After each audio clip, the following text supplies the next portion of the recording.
Good morning, councillors. Good morning, executive, and good morning to those joining us today in the digital gallery. It's my privilege to declare the ordinary meeting of the 26th of April open, and in doing so I would again acknowledge the traditional owners of the lands on which we meet, and also across the lands that form the footprint of our great region. Pay respects to their elders past, present and emerging, and congratulate them once again on their continued nurturing of their culture. It's my privilege to recognise there is a full attendance of councillors and of executive team members, therefore there are no apologies. And therefore we come to item 4 in our agenda, which is prayers. And as we just get our phone, just seeking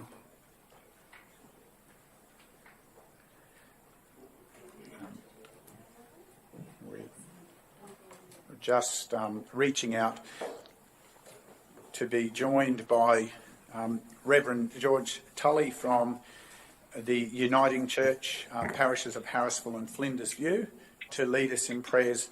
Good morning, Reverend. Thank you for taking time to join us, and we hand over. Good morning. We ask you to lead us in prayers. Thank you. Thank you. Father, we thank you that you are present with each of us at each time of the day. Thank you for your presence with the councillors as they meet, plan and discuss issues for that region of our state.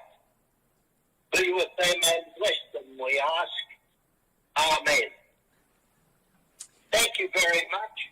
Can I just remind you of the Peak Crossing or Flinders Uniting Church later this month will be celebrating 150 years.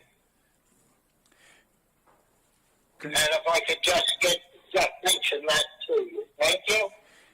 Thank you, Reverend. A great opportunity and a fitting celebration for 150 years of service of the Uniting Church in support of our community.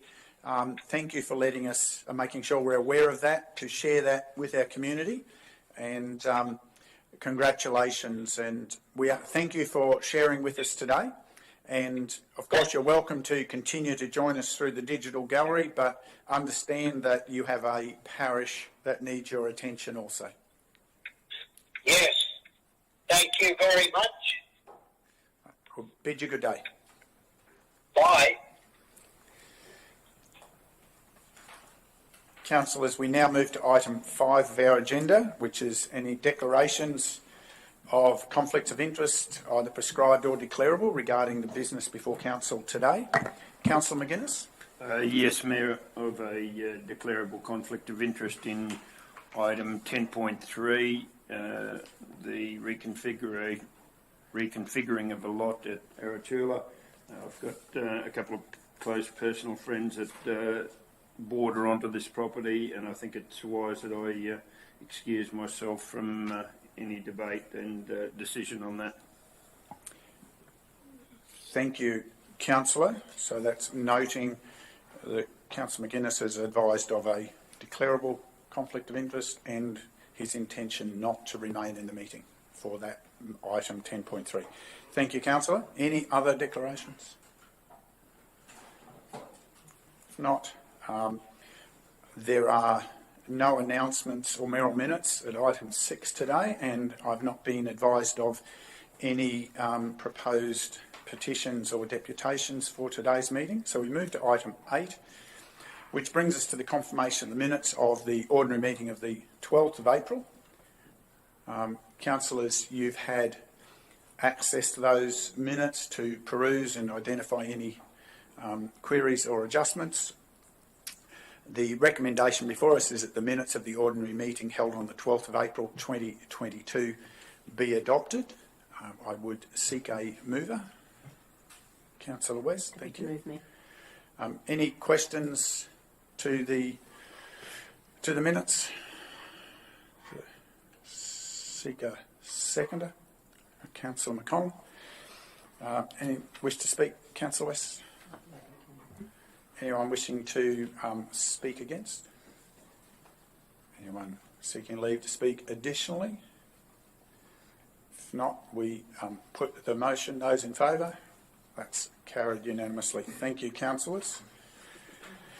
Move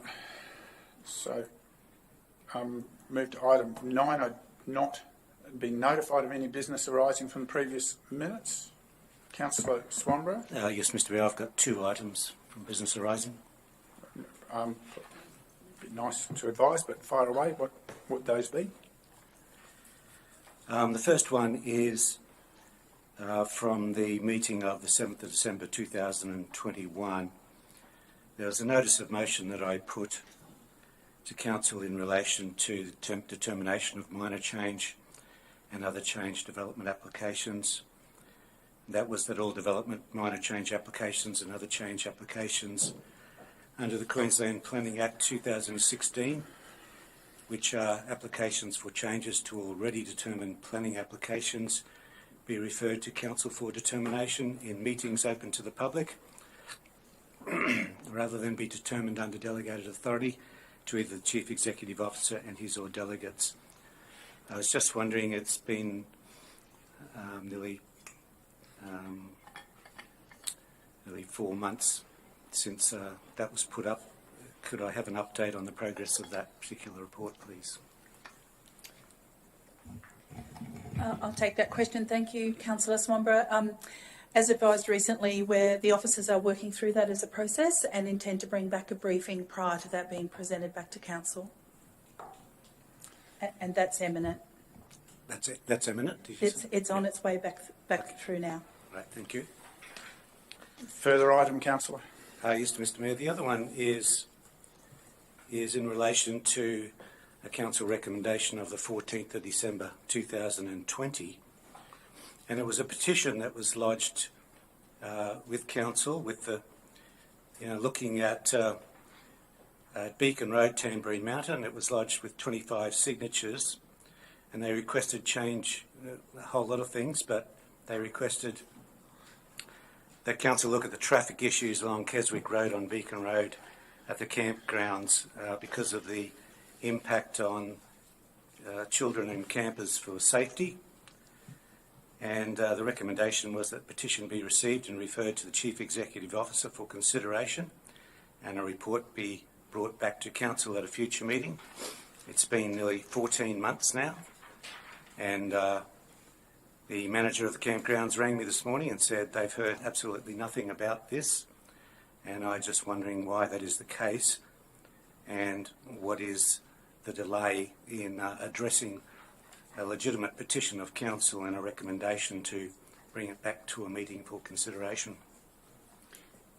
GM. Thank you, Mayor. Thank you, Councillor, for the question. Yes, I'm certainly aware of the petition, and there is a long process involved in identifying and reviewing safety requests as far as when it comes to speeds. I will certainly admit that this one has taken a little longer than would normally be the case, and I'm certainly aware the officers are preparing a report that will be presented to council, and in saying so, I believe that would be ready within the next month or so at this point in time. Thank you very much. Okay. Thank you, councillor. Anything more concerning the business arising? If not, we'll move forward to section 10 of the agenda, and we come to item 10.1, and the CEO asks you to introduce this report. Sorry, those following along, we're on page 4 of the published agenda. Thank you, Mr. Mayor and councillors. I'll refer this item to the General Manager, Council Sustainability. Thank you. Thank you, Mr. Mayor. Item 10.1 relates to the Audit and Risk Committee meeting recently held on the 17th of March 2022. under the local government regulations, there's a requirement for the CEO to provide a report to council following each of the meeting. I take it that the report has been read, Mr. Mayor and councillors, and certainly the report, as published and including the agenda, provides the key elements of items that were discussed at that meeting, and the recommendations that was put forward by the Audit and Risk Committee Chair for of each of those items. I will recognise in the chamber today we've got Council's Principal Specialist Internal Audit, Scott Williams, should there be any queries arising from the report today. Thanks, Mr. Mayor. Thank you. Any questions to the report, councillors?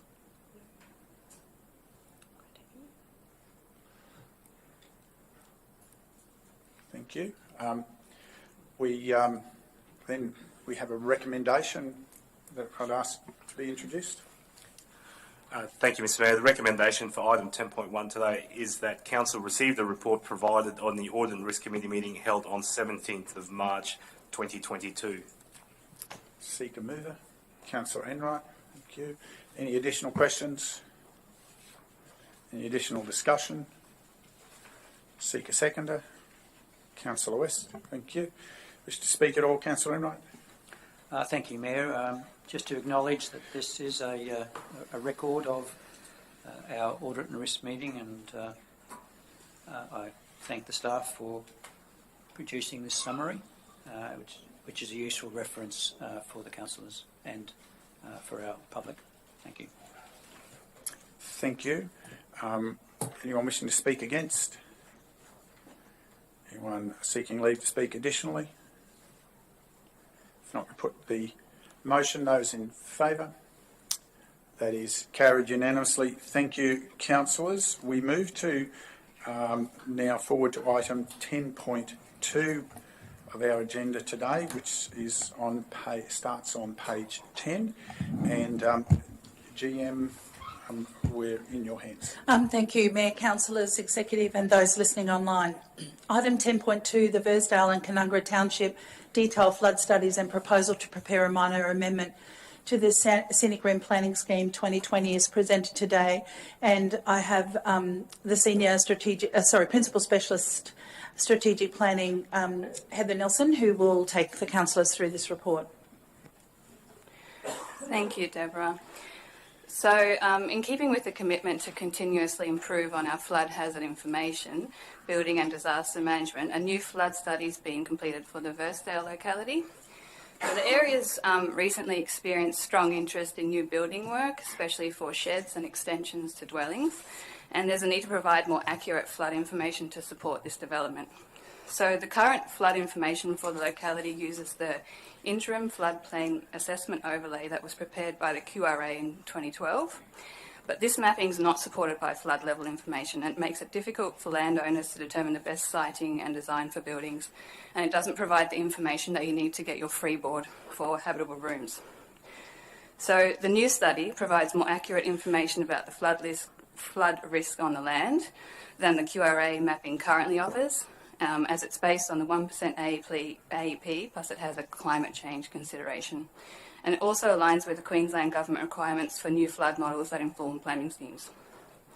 So the new flood mapping for Versdale provides more accurate reflection of the flood risk for the location, and for the most part it'll reduce the extent of the current overlay mapping in the planning scheme on the land that's currently affected by the QRA mapping, especially around Cyrus Road, Malabar Road, Remold Court and Glider Road. On the other hand, it will affect a number of new properties that currently would not be included in the flood hazard overlay, but most of this is very low hazard and limited to the gullies and waterways in the rural zoned land. So with the adoption of the new Versdale flood study, Council will be able to provide better flood level information to property owners and therefore provide better information to inform land use and building and information to insurers. The second part of this is that there was an update to the Conundrum Township flood study. It was recently undertaken to address an issue with a degree of roughness in the current model. So the revised model has been prepared using a more suitable roughness level for the Conundrum Township area, which is reflective of the nature of the built form and vegetation in Conundrum. So the built up land needs a different roughness degree than what's currently in the model. So the incorporation of the revised roughness degree has overall had a minimal impact on the current flood overlay mapping. In most cases, the flood line is slightly reduced in the Conundrum Township area, but for a couple of properties in the Riverbend estate, the extent of the flood line is slightly increased, and there's a couple of rural areas on the outskirts of town as well. So once Council adopts the flood studies, the updated mapping will be made available on our flood aware page, and flood levels can be given out when a flood search request is made. So to ensure that we're using the most up-to-date information to plan for the risk of flooding, the flood models need to be incorporated in the flood hazard overlay in the planning scheme. So making a minor amendment to the scheme is the most efficient way of giving effect to this flood information, so that it applies to new development as soon as possible. So a minor amendment doesn't involve minister's approval or public consultation, but all landowners affected by a change in the overlay will be sent a letter advising of the changes to the flood overlay, and will be provided with a fact sheet outlining how they're affected. So a resolution of council is therefore sought to prepare a minor amendment to incorporate the new Verstale flood study and the updated Conundrum Township flood study following the adoption of these updated models. Thank you for that introduction. Councillors, any questions to the report? There's a fair bit of detail being provided in the report. Councillor McConnell? Yeah, I'd like to thank the council officers for such a well-written report. You just mentioned that any changes to a property, the property owner will be notified. Do we know how many properties have been not re-affected, but have been affected with this study? Yeah, yes, we do know the number, Councillor. Just over 200 in the Verstale area will be sent a letter. Most of those are affected by the new model, but most of that is a very low hazard area in the gullies and waterways, usually at the back of their existing properties. There's some that are currently in the QRA mapping in our current flood hazard overlay who won't be affected by flooding anymore, and they'll also be sent a letter explaining that to them. Thank you. Further clarifications, councillors? Can I just seek a clarification to that last comment? The reference to not being affected by flooding, you're actually referring to not being affected by the flood overlay assessment, rather than what may or may not happen in a natural event. That's correct. You're not affected by the modelled flood event, being the 1% AP plus a climate change consideration. So, yes, it doesn't mean that your property will never flood. It's just not identified in our line of acceptable risk that we use for planning. Further question for the benefit, just of clarity, for those who don't work with this all the time, a 1% AEP plus climate change, what does that represent as a modelling? A 1% AEP means a flood event that has a 1% chance of happening in any year, and a climate change consideration is applied to that. In our region, that means that rainfall intensity is expected to increase over the next 70 years, so that factor has been also applied to that model. And this aligns with state government requirements for flood planning, and also we are required to address that climate change factor in all our flood models for planning schemes from this point on. Thank you. Further questions? Councillor Swamborough. Yes, I just wonder if the officer could outline to the public the process of using this information if they were to want to build a house or make modifications to their house. Can they just search this information online, or should they seek another process, a rate search or whatever from council, to be given this information? Yep, thank you for the question. So if a property is identified in the flood hazard overlay in the planning scheme, a flood search request can be made to council to give the flood level, and that provides a level in AHD, so height above sea level, and buildings are required to be built above that flood line. There's a small fee for a flood search request at the moment, but the first point of call is to look at the planning scheme. If you can avoid building outside the flood level, that's what we would prefer. But if there's no other alternative, you can get flood information and you will have to try and build above the flood line. Thank you for that clarification. Councillors, any additional questions? If not, thank you. I'd ask now GM for you to introduce the recommendation for this report. Thank you, Mayor and councillors. The recommendation before you today is that 1, Council adopt the Scenic Rim Flood Modelling Versdale Flood Study February 2022 by Oricon Proprietary Limited. 2, that Council adopt the updated Scenic Rim Flood Modelling Conundrum Township Flood Study July 2021 by Oricon Proprietary Limited.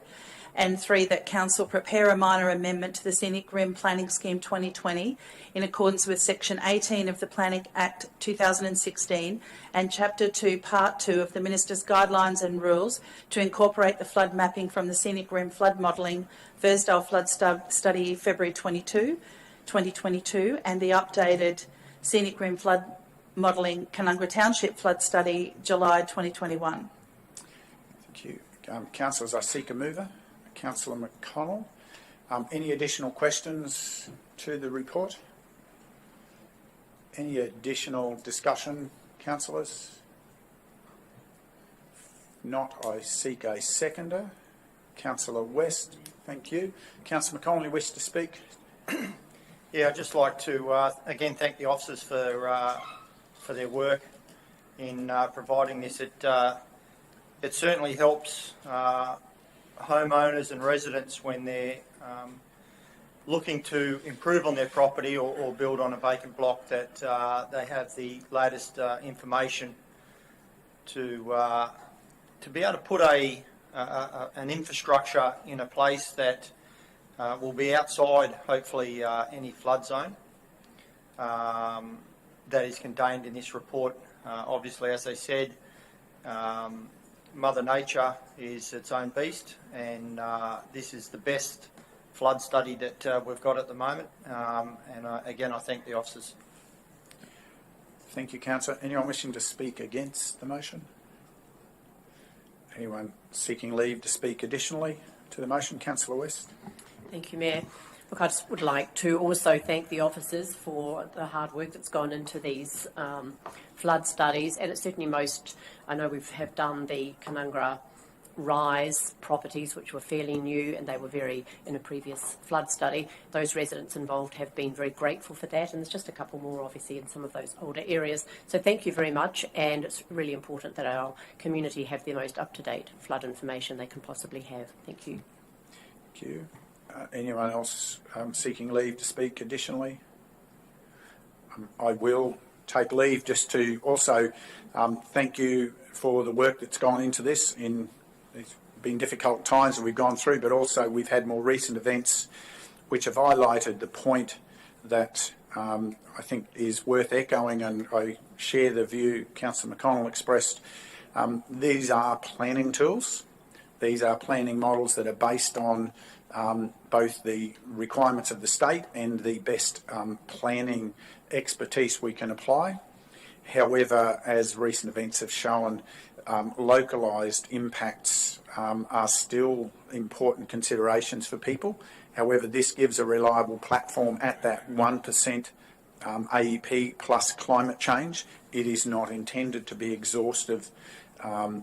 Thank you very much for that work, and thanks for the confidence it can bring from planning purposes to these communities as we continue to embrace growth. We need that confidence. So thank you very much. Happy to support this motion. Anyone else seeking leave to speak? If not, Councillor McConnell, you wish to close? No, thank you, Mr. Mayor. We put the motion. Those in favour? It's carried unanimously. Thank you, officers. Thank you, councillors. We now turn our attention to item 10.3 in today's agenda, commencing on page 90 of our agenda. GM, I'll ask you again to introduce this item.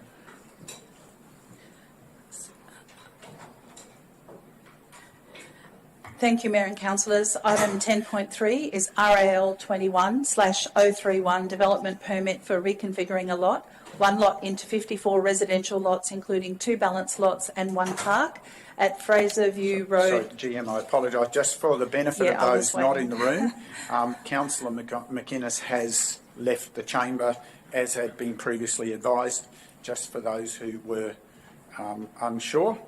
Thanks, Mayor. That's why I was hesitating. At Fraserview Road, Arachula, Lot 10 on SP 181081. Today I'm joined with the Acting Principal Specialist, Development Assessment and Engineering, Joseph Kirkwood, and the Senior Planner, Frank, who's going to take us through this report. So I'll hand over to Joseph. Thank you, Deborah. And good morning, councillors. So the development application tabled today, RAL 21031, as Deborah has referenced, is a development permit for reconfiguring a lot where the applicant is seeking to subdivide one lot into 54 residential lots at Fraserview Road, Arachula. In addition to the residential lots created, the development proposes creation of internal roads and dedication of land for the purpose of open space, including stormwater detention. The resulting residential lots as part of the subdivision range in sizes between 800 to 2,500 square metres and will be connected to all urban infrastructure networks. A balanced lot has been identified by the applicant for the proposed stage 2, which would be the subject to a future development application.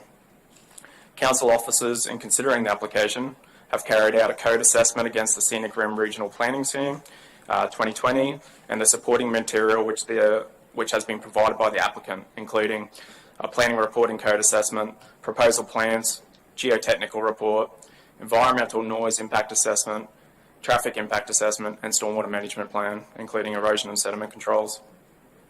The officer's assessment concludes that the application can be supported subject to reasonable and relevant conditions contained in Appendix A of this report item. I will now hand over to Frank Andrews, Senior Development Assessment Planner, to provide further details on the development application. Thank you, Joe. Good morning, councillors. As Joe says, it's this application is proposing a reconfiguration to create 54 lots and park, and it's a stage 1 of a proposed 2-stage development, which has a full vision of 126 lots. Stage 2 will be subject to a future application. The lot sizes will be ranging, as Joe said, from 800 square metres to 2,548 square metres.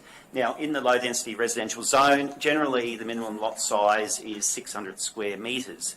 Now, half the lots are over 1,200 square metres, and there has been a concern, which actually was raised at a pre-lodgement, which the applicant had with council prior to putting in the DA. And council raised this as an issue, and in response, the applicant has basically did a lot shapes for each of those larger lots, which makes further subdivision very difficult. There might be a couple where, if they really try, they might, but in general, we're not anticipating a lot of, subsequent subdivision, so we don't think it's a big issue. We feel that the pre-lodgement device has largely been achieved. There's going to be 1.06 hectares of park proposed. Approximately a third of this park will be detention facilities such as an inlet pond and bio-retention system, and the balance will have basically a detention and drainage purposes, but could be used for recreational purposes. The site does not directly access the Conundrum Highway, but because its proximity was referred to the state and main roads, who did condition a minor upgrade to the intersection of Phillip Street and the Conundrum Highway. Really just a very, very minor geometry change, and where just basically across the road they're just adding a little bit more pavement to allow an easier turn into Phillip Street from the north. Now all lots on the site will be accessed via an internal roads. There's one lot which will become off Phillip Street, but the balance will be from internal roads. The internal roads, there's essentially there'll be an access collector street which has a 16.8 metre road reserve, and then there's a small access plate street which has a 14.3 metre road reserve. The site will be sewered, and although each block will have a common effluent system before connection to the broader sewerage system, and then south to the Arachula treatment plant. The common effluent system is they're sort of like a small septic tank, which are basically designed for taking out the solids and things, and easily accommodate, obviously being a larger lot. as Joe mentioned, the lot is generally compliant with the 2020 planning scheme, and in general, the development probably is consistent with our expectations for a subdivision of the area. The lots are probably larger than what you normally would get in a sort of low density residential zone, but that basically it's targeted for market expectations for larger lots in that part of the Shire. Thank you. Thank you. Questions to the report, councillors? Quite a bit of material there. Councillor Enright. Thank you, Mayor. Just a question to Frank or Joe, just regarding the existing road, and Frank touched on the entrance, but in particular the Phillips Street, where it feeds in toward the proposed development, has a combination of curb and channeling, open spoon drain on one side. The full seal is not across the entire road reserve. I'm just wondering whether that section of Phillips Street will be upgraded to full curbing both sides and sealed to the new estate. Thank you, Councillor.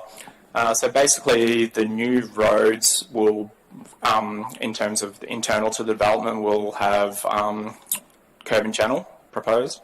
In terms of how it ties into the existing road, it would be subject to a subsequent operational works permit to confirm those standards.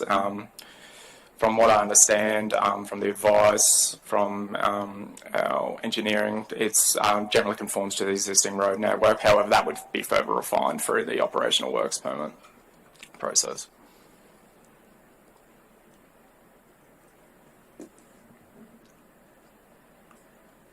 Further questions, councillors?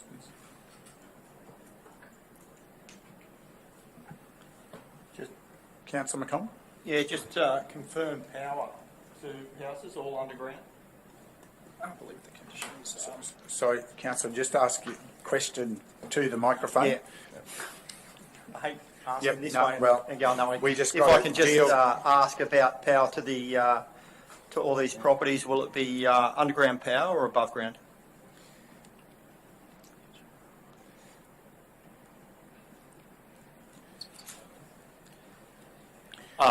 Thank you, Councillor. In terms of the conditions of approval, it doesn't specify above ground or below ground, but in terms of, I guess, engaging with the power provider, that would be confirmed through that process. However, happy to take that on note if we see fitting in terms of conditioning a particular preferred standard. Thank you. Second supplementary question is reticulated water from the current supply? Sorry, Councillor, the question was whether it's going to be connected to reticulated water? Correct. Yeah, correct. Yeah. Will there be a caveat on rainwater tanks on properties? Thank you, Councillor. There's no conditioning around rainwater tanks as part of the conditions of approval, and they don't form part of the assessment benchmarks under the planning scheme. Thank you. Further questions, councillors? Councillor Swanborough? Just in relation to the issue of power, does council have any criteria for when we might require undergrounding of power rather than overhead power? Do you know if there's a condition in terms of assessment benchmarks doesn't specify? No, that wasn't raised, no. Thank you, Councillor. In terms of the assessment benchmarks as a bounded assessment, it doesn't specify in the AOs or P acceptable outcomes or performance outcomes whether it needs to be above ground or below ground in terms of reticulated power to service the site.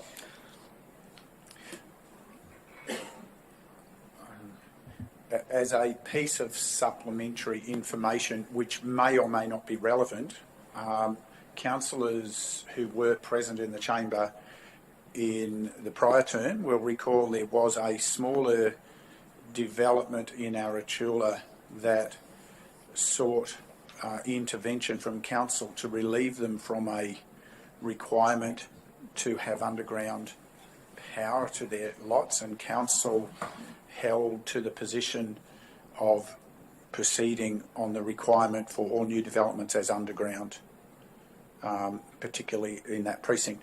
But that's not a condition in this, and I don't believe it was a condition of council. I believe we were being asked to intervene, and there was a decision of council not to intervene because we thought that was an appropriate standard. That's just a piece of reference from history that I would need to go back and check the particular details of when that came forward, but I'm guessing it was late 2016 that came to our attention as a piece of history, which predates these officers, obviously. Any further questions, councillors? If not, Jim, I'll ask you to introduce the recommendation. Thank you, Mayor and Councillors. Before you is a recommendation that 1, Council receive and note the report titled RAL 21/031 Development Permit for the reconfiguring a lot, 1 lot into 54 residential lots, including 2 balanced lots and 1 park, at Fraserview Road, Arachula, Lot 10 on SP 181-081. 2, that Council approved development application RAL 21/031, granted development permit for reconfiguring a lot subject to imposition of reasonable and relevant conditions in Appendix A. And 3, Council note that any subsequent requests for negotiated decision notice and/or change applications to the approval RAL 21/031 will be processed by delegated authority where changes would not significantly alter the decision. Councillors, there's a recommendation in 3 parts before you. I seek a mover. Councillor Enright. Thank you. Any additional questions, councillors? Councillor McConnell? Just a quick one to the GM, if I could. Point 3 in the recommendation notes any subsequent request for negotiated decision to delegated authority where changes would not significantly. Can you enlighten us what significantly would mean? I might refer that to Joseph. Thank you, Councillor. Thank you, Councillor, and thank you, GM. So in terms of significantly, in terms of the wording specifically, it's significantly alter. So in this instance, we'd refer to the planning legislation and the DA rules, which talks about substantially different development. So in the instance where we're seeing something where it's departing from this, whether it's increasing the number of lots proposed for a negotiated decision or another change, or an alteration to infrastructure provision, both roads, in the networks, in terms of urban utilities. In any of those instances, it would need to be considered on the basis whether those changes were considered minor in nature or whether they are considered substantially different to the original approved development. So there's specific criteria as part of the DA rules, development assessment rules under the legislation, which provides guidance for officers to make that determination. Thank you. Yes, Mr. Mayor. In relation to connectivity of these subdivisions to the internet, do we have, as a council, any aspirations about how these new subdivisions are going to be designed to facilitate, connection to either NBN or private services or 5G services, for instance, if they're available? And just what is the situation with how this estate will be connected to the internet? Thank you for your question, Councillor. I'm not sure I can speak about the aspirations of Council's desires without being advised of those, but I would imagine the connection would be subject to the availability and access to the providers within that area. I'm not sure if officers have any detailed information about that as a part of the planning application. I'm happy to ask Joe and maybe whether our General Manager of Council Sustainability has any further information about providers in that region. Joe, did you have anything you wish to add? Thank you, General Manager. In terms of the conditions of approval, it doesn't specify a standard in terms of 5G. As a bounded assessment, the assessment benchmark in terms of the acceptable outcome required as part of it only states that development is designed to support connections to communications infrastructure, so it doesn't specify a standard as part of the planning scheme requirements either. So I guess it would be subject to the availability in that general locality and the service providers in that location. And just adding on that, Councillor, I guess it's common practice to get them ready, even though the service may not be there, for development to get the necessary infrastructure in place for that to, once it's rolled out, for them to be able to connect.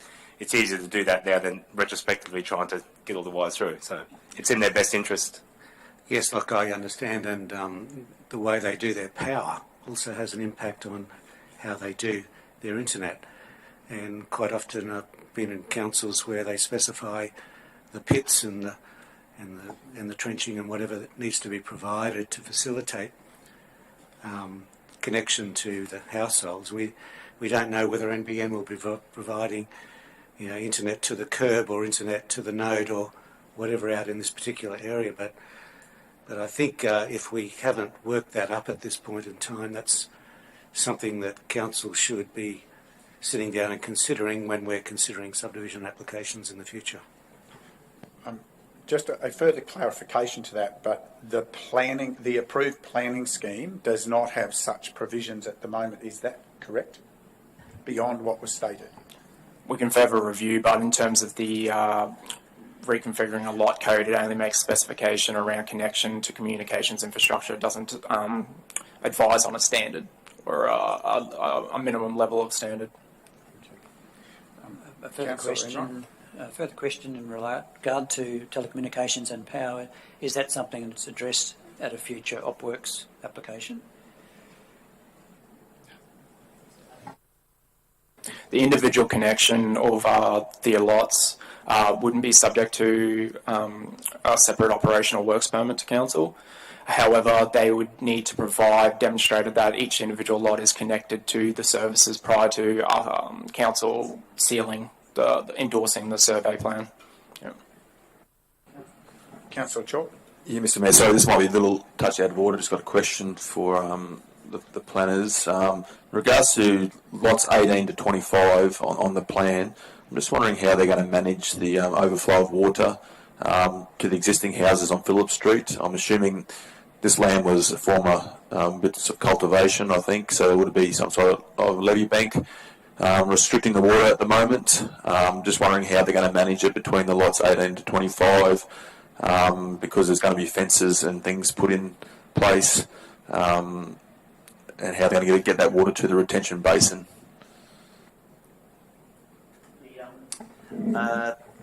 I need to sort of, in terms of the details, I need to refer to the actual stormwater management plan.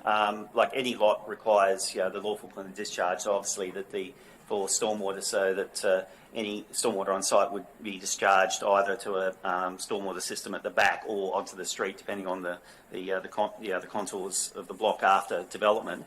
I would probably have to take it on notice and check to see the actual how they've actually achieved that in their plan. And it would, thank you, Frank, and just in response to the councillor's question further, so much of that would also be identified through the subsequent operational works permit in terms of stormwater controls and the creation of roads. So in the instance of lots 18 to 25, the lawful point of discharge would be that proposed Road 3 frontage. And in terms of the design standards, they would be the subject of a subsequent operational works permit.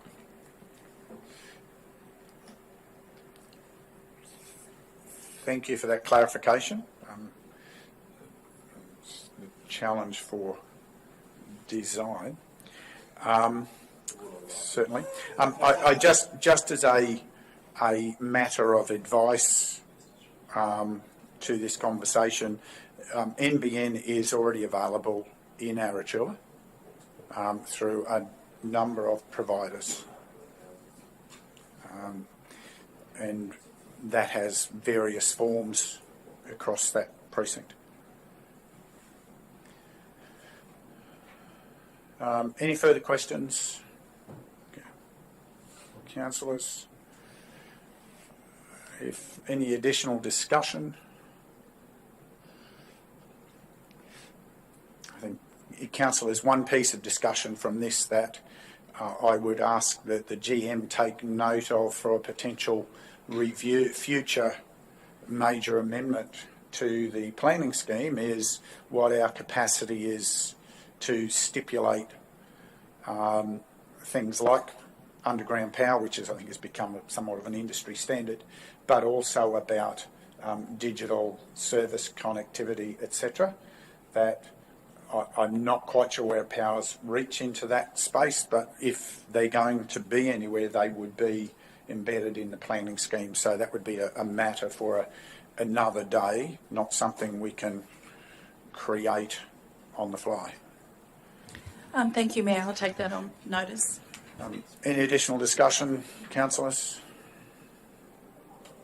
If not, I seek a seconder. Councillor Chalk. Councillor Enright, you wish to speak to the motion? Thank you, Mayor. I would. I think this looks like a very good development for Arachula. I like that it's got an assortment of lot sizes, with the minimum being 800. The majority around the 1,000 to 1,200 square metres, with one balance lot or one larger lot at a different shape of 2,500 square metres. I like that it's fairly uniform to the existing lots in Elizabeth Street and Phillip Street. I think it will be a great asset to the community of Arachula in providing opportunity for growth, providing opportunity for young families to move to the area, which will then flow on to an economic benefit for that area of Arachula and wider afield. And I look forward to seeing it being constructed. Thank you, Councillor. Anyone wishing to speak against? Anyone seeking leave to speak additionally?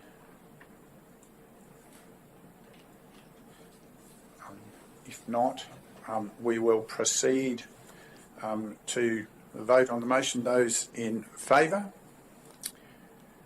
That is carried unanimously. Thank you, councillors. Thank you, officers. Would someone please retrieve Councillor McGuinness for us? And we move to item 10.4, which is page 118. Welcome back, Councillor. That matter has been resolved with support for the recommendations of the report to progress.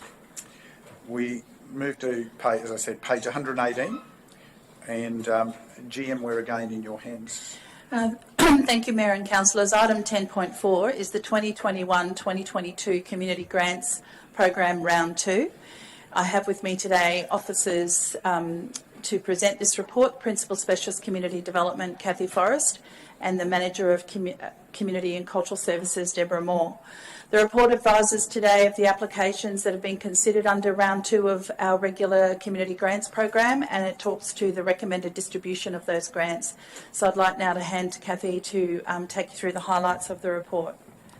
Morning, everybody. We'll jump straight in. The aim of Council's community grants program is to provide assistance to local not-for-profit community groups and organisations who make a positive contribution to the quality of life in the Scenic Rim. The program includes Stream 1 for minor community grants and Stream 2 for major community grants. The maximum amount of funding Council provides for the minors is $5,000 and the maximum amount for the majors is $20,000. This report that's before you is advising of applications for the 21-22 minor community grants program round 2.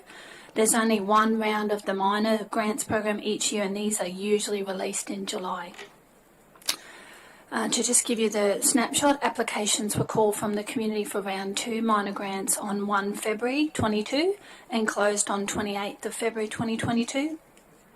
The grants program was promoted on Council's website and other online platforms, as well as the targeted emails that the team does to the Scenic Rim community groups. Grant information sessions were provided to assist with any grant-related inquiries, and community groups, as always, could always contact the council officers directly if they wanted a more detailed conversation about their respective projects. And we just wanted to include in the report the opportunity to discuss the potential projects is valued, and we are definitely seeing the quality of applications continue to improve each grant round. So before you, there's a total of 24 minor applications received for round 2, valued at approximately $80,000, and the following minor grant applications in the report themselves are recommended for approval, totaling $61,699.14. I won't step through all those individual applications, but that just gives you an idea of where the grant program unfolded. A rigorous selection process was undertaken by Council's grant assessment panel, and all submitted applications were scored against the same criteria. The applications with the highest rating from the grant panel have been recommended for funding. Some applications didn't meet all of the eligibility criteria and could not be funded on this occasion, and we've listed those before you in the report. And as always, we provide advice back to any, and including successfuls if it's a part funding, all of the unsuccessfuls as well, to continue building their capacity to reapply for future rounds. In terms of the budget breakdown, Council's allocated $295,000 to the Scenic Rim Grants program in this financial year 21-22. We allocated just over $176,000 for round 1, and this report is proposing $61,000 for round 2, leaving a balance of $56,500.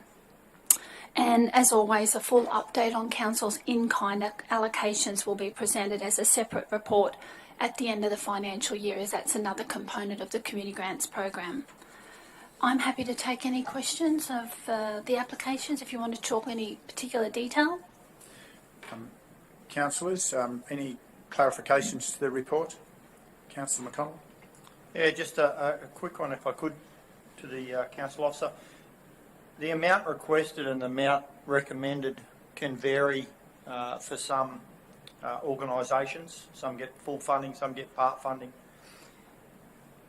If council were not to give full funding, are these community groups still able to complete their project, or do they need to go then and find other revenues or other grants to provide to meet that full funding? On this occasion, anyone that's been part funded can certainly still fulfil their projects, and if anything, the quality of applications means we're actually fully funding most projects these days, and the unfunded or part funding is often some elements of their application that are actually not eligible against the guidelines, but just definitely these projects can all be delivered. Thank you. If I could just go to page 121. One of the community groups is the Rotary Satellite Club of Coomera River, Tamborine Mountain. Yes. Are they a complete Tamborine Mountain club, or are they part of a wider community?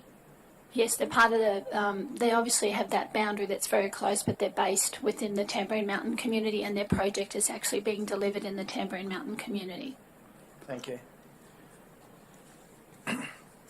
Further questions? No, thank you. Councillor Enright? Thank you, Mayor, and thank you, Cathy, for that report. I note the comment about the quality of the applications has improved. However, there are 4, I think, that weren't successful. Do we work with those groups in a general form, just to assist them with where eligibility wasn't met, or perhaps the standard of the application was less eligible? And I note that we've now moved to the Smarty grants, and how has that affected the quality of the application? Thank you. Yes, we do work with them one-on-one. It it would be more than likely a phone call and actually step them through the application and even stepping them through. I don't think Smarty Grants is the issue per se. They are improving because the process is relatively simple and you can upload a lot more documentation. I think it's just more about there could be changes within their committee. They could have rushed it at the last minute, just trying to get over the line, and they probably didn't allow themselves enough time.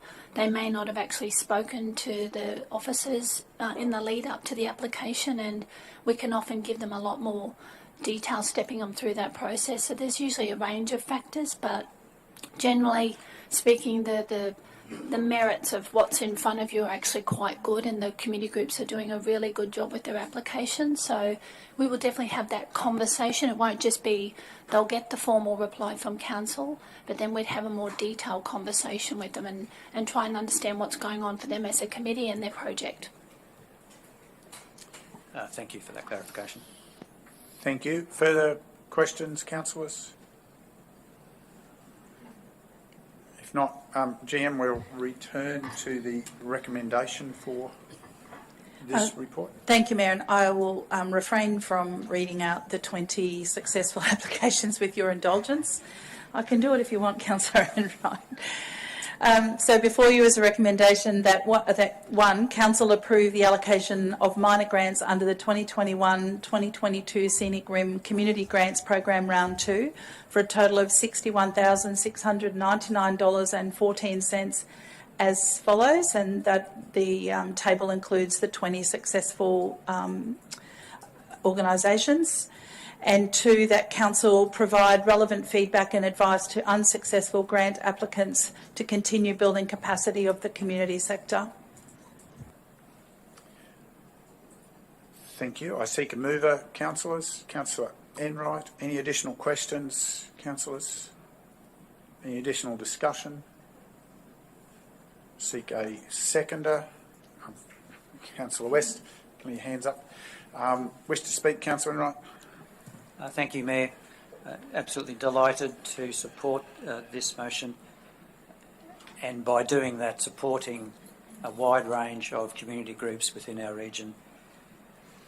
The dollars that we provide, in this case, another $60,000 to our community, really is multiplied out into the community by providing our community groups with the capacity to deliver activities and services throughout our community. And I must commend our community groups who do so much in assisting us through the community to provide an improved activities, purpose, and a community, the community fabric in our region. And what we can do as council to support them through these grants, I think, is one small way in assisting them through that process.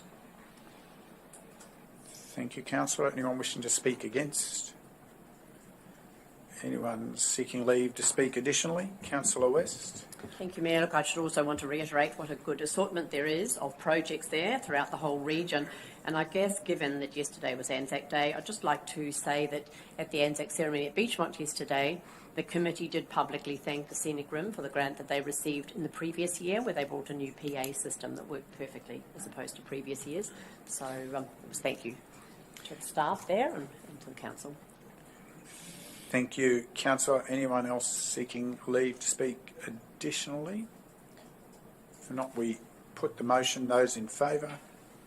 That is carried unanimously. Thank you, councillors. We move now to item 10.5 on page 124 of today's agenda. And again, GM, I'll ask you to introduce this item. Thank you to the officers involved. Thank you, Mayor and councillors. Item 10.5 is the proposed rescission of Council Policy Arts and Culture CC02.01CP. And presenting this report today, we have the Acting Coordinator of Cultural Services, Sue-Ann Chapman, supported by Deborah Moore. And I would just ask Sue-Ann if she would just go through the highlights of the report. Thank you. Thank you, GM. Hello, everybody. Yes, the purpose of this report is to go through rescinding the policy as mentioned before.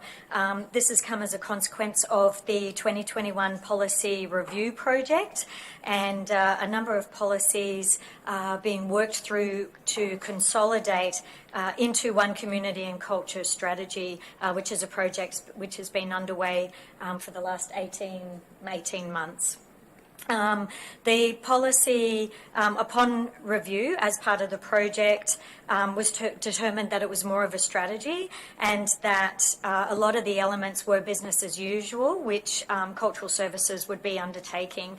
And then through the work with Ethos Urban, who are engaged to develop the new combined community and culture strategy, which also includes the health and wellbeing plan and the library strategic review, that this policy was antiquated and no longer necessary.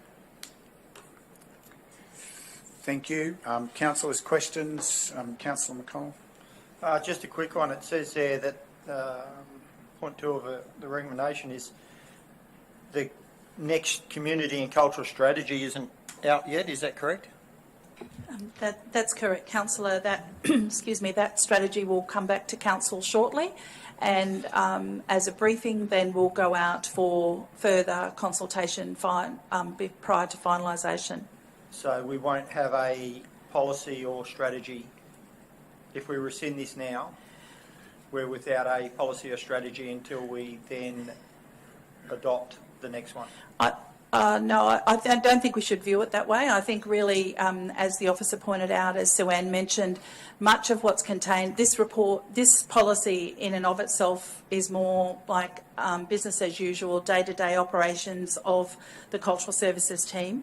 And given the timeframe from it being last amended in 2014, with a review date was meant to have been 2017, and the way that this document is structured, it is not serving as well, as Sue-Ann pointed out, as an antiquated policy. So the items that are outlined on page 130 in the attachment A, much of which is the nature of the business of cultural services, will not stop being delivered as a result of this policy not being in place. This policy is really not providing any level of guidance in the current delivery of work of cultural services, because it is not in and of itself a proper policy. So it won't hinder the delivery of any of the work of that area. And as Sue-Ann pointed out, this has been given consideration in the development of that draft strategy, which has already had one round of community consultation, and we're working through finalising that. So you may mention most, the word most and much, not all. So what parts of this, of the current policy or the current policy would still be used? I'm happy to defer to officers if they wish to respond. Yes, thank you. A lot of the work is covered in the public art and collections policy and guidelines, and so there is significant crossover, which was another reason for unpacking this particular policy and with the recommendation of rescinding it, because the guidelines, which will be developed into a policy and supporting procedure, will also have a public-facing fact sheet, and all of the areas of those elements that can be taken out of this current policy are already reflected in the other policy that's currently under review, which will will not be recommended to rescind. And that policy is mentioned on page 125 of the report, Councillor. And I think, as Sue-Ann said in her opening commentary, this is part of the process that has been put in place by governance, and I note that we have our principal specialist of governance with us here today, and that this antiquated policy is of no value, so there's no purpose in keeping it for keeping's sake.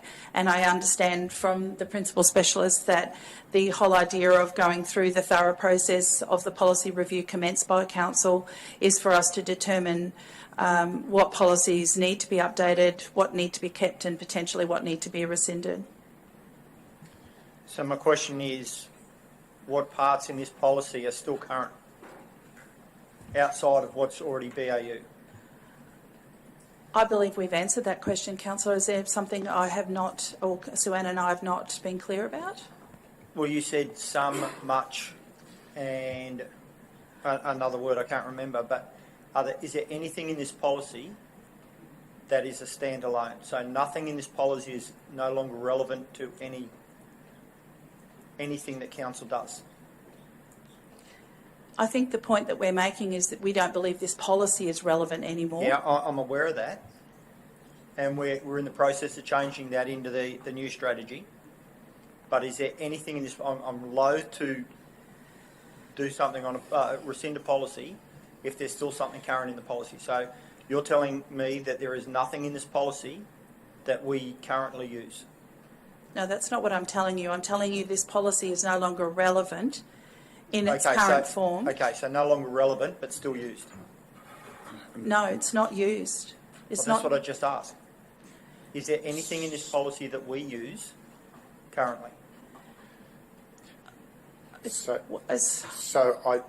a black and white question that you're asking us, Councillor. I think what we've tried to clarify is that elements of what this policy has covered in the past have been integrated into business as usual and the activities that the cultural services team deliver, like community capacity building, networks and clusters, cultural heritage and the like.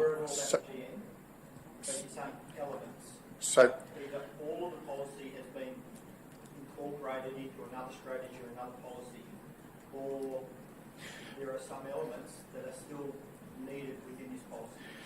I don't believe the policy is required. I believe that the basic elements that are in here are being catered for through what I've explained, business as usual and other activities of council, and I believe it will be adequately incorporated into the strategy that is currently under development. So unless Deborah Moore, as the manager of this area, has anything further, I feel reasonably confident that this policy is no longer required. So just a moment. Sorry, Councillor. Is there anything additional to add? No, there's nothing additional to add except to say that if you look at the documentation and read it as it is, it reads more like a strategy in its own right and not as a policy. Therefore, it is best to unhook it out of our policy documents, because as a policy it doesn't give us any policy direction at that higher level at all. So I don't know whether that will have been heard on the tape, but thank you for the clarification. Yeah. Councillor, do you have a different issue to raise? Thank you. A different question?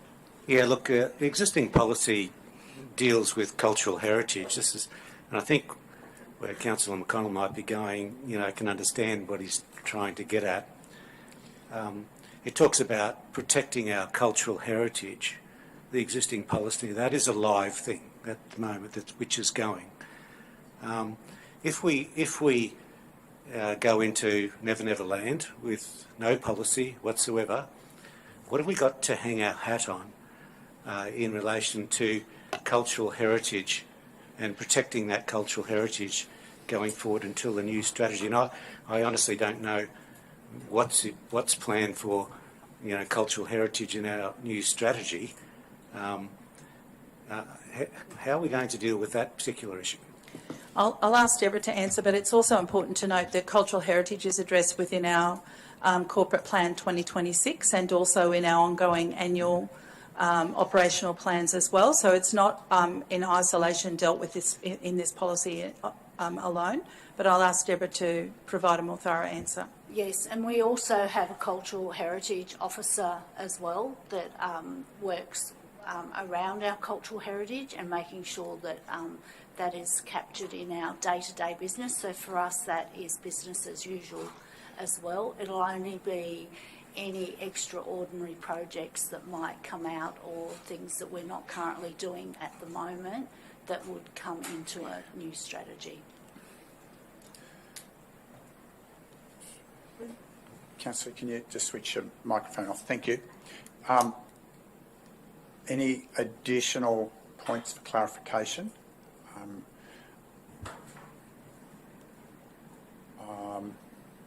Sorry, just Councillor. one more. We do talk a lot about standards of service, and we're supposed to have a catalogue of services that we, are the baseline for everything we do. Do we have that baseline of services that we provide in relation to this current policy? Is it aligned at all to that old policy? And what are the implications of a new policy? Will we be having a new catalogue of services which we're providing? And or do we know at all what budget implications might have when we launch into the new policy?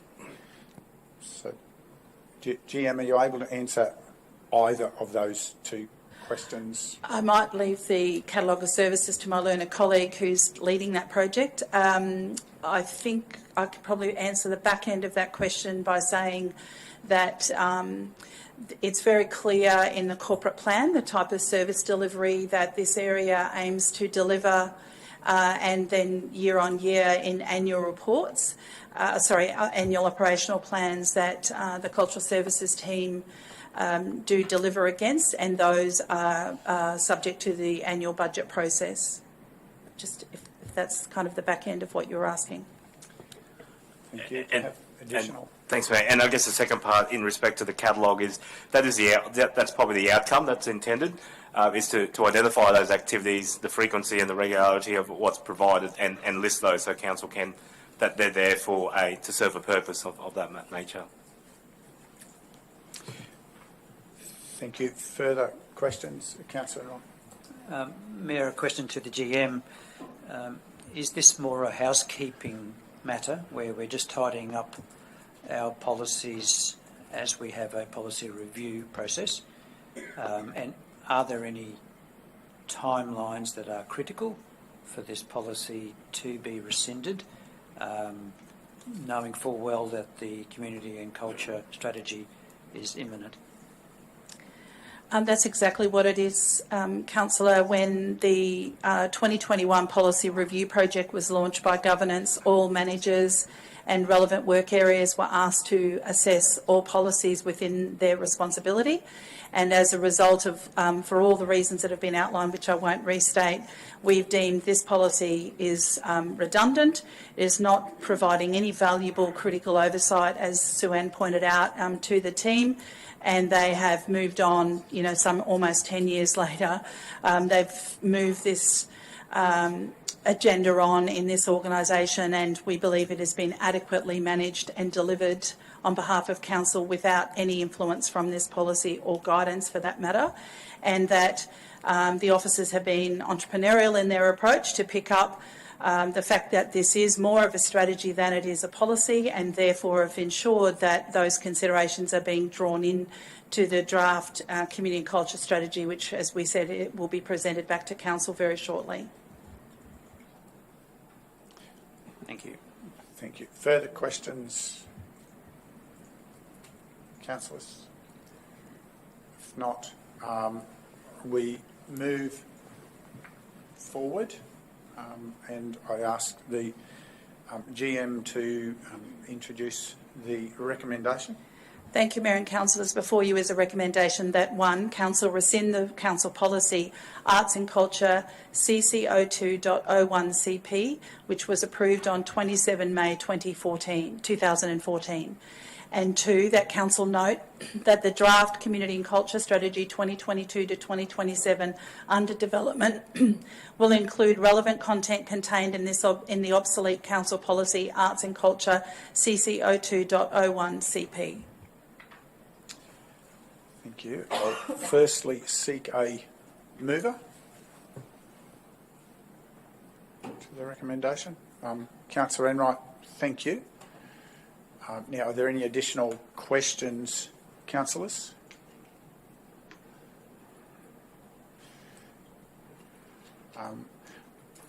I would, in light of the conversation perhaps, and to ease some pain, I would, from the chair, propose, now that we haven't got a full motion yet, but I think there's worth considering an amendment today. So if there's no further discussion to the item, I'll seek, with the indulgence of the mover, to table what could be a useful amendment to part 1 of this recommendation, councillors, for that rescission to take effect at the time of endorsement of the strategy.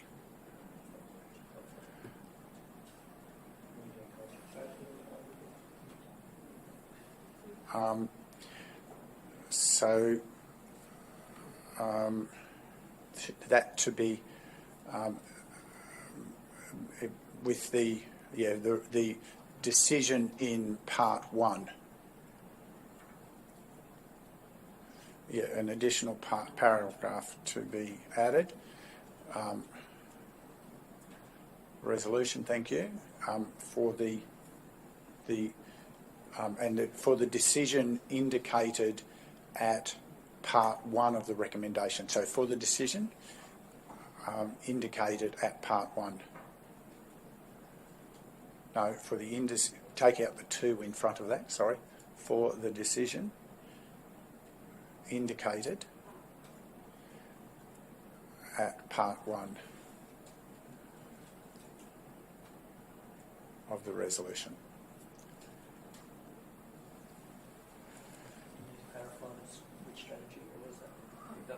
Well, I think that refers to the, you can, if you want to put the full wording of the community and culture strategy. Mayor, if it simplifies things, I'd be happy for that alteration to be made to my recommendation prior to you seeking a second. Can't do that now, unfortunately, and I possibly could have dealt with that through an adjournment. But so, Councillor Enright, would you withdraw your motion for a moment in light of that possibility? Yes, thank you, Mayor. Thank you for the. Councillor Enright has removed his recommendation, his proposed motion. Sorry to do that to you, our wonderful minutes champion.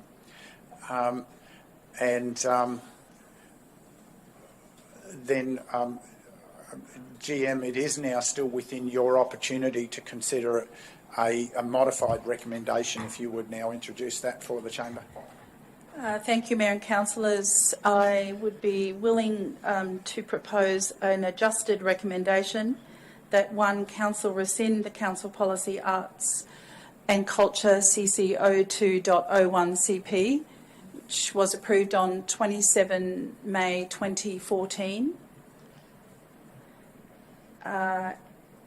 to take effect at the time of the endorsement of the Community and Culture Strategy 2022-2027.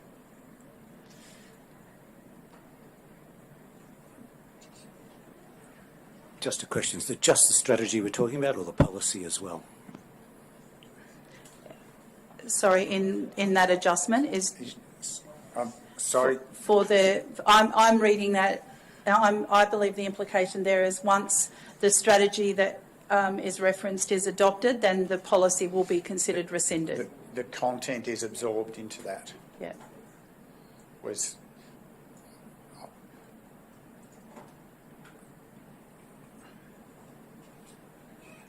Oh, sorry, I added it to 1.1. To the words to take effect. To those in the gallery, we're just getting this amendment just from a housekeeping point of view. This makes it a little easier. Yeah, that's right. I believe that reflects the intention. Shall I read that again, Mayor? Please.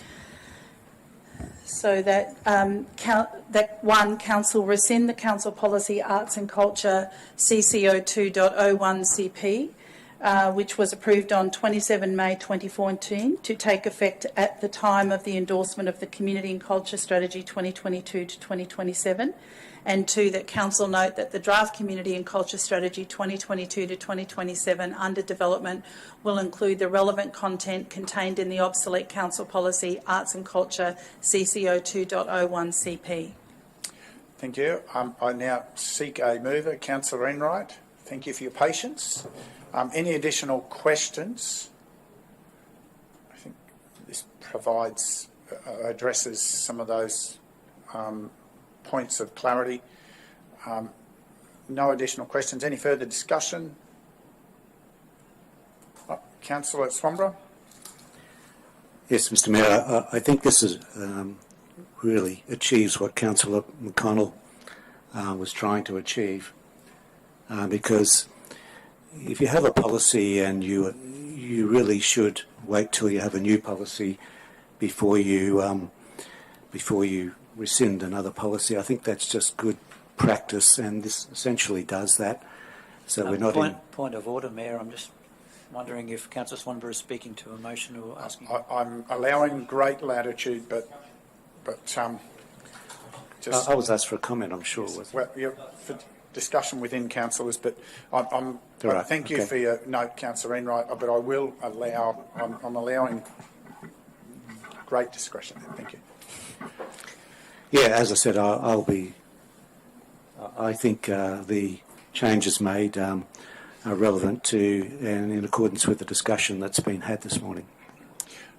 I would just add a discussion point and clarify this isn't a replacement of policy with another policy, which was a misleading comment that I just heard.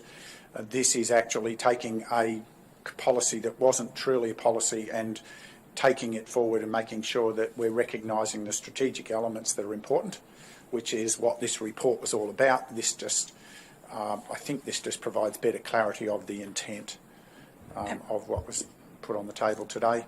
That's the view of the discussion. Any additional discussion, councillors? If not, seek a seconder. Councillor McGuinness is to speak.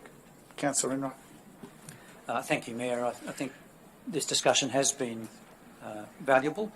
I think it's important that we do have our policies updated. It's obviously this one at 8 years old is perhaps lacking in the standard that we are currently aspiring to.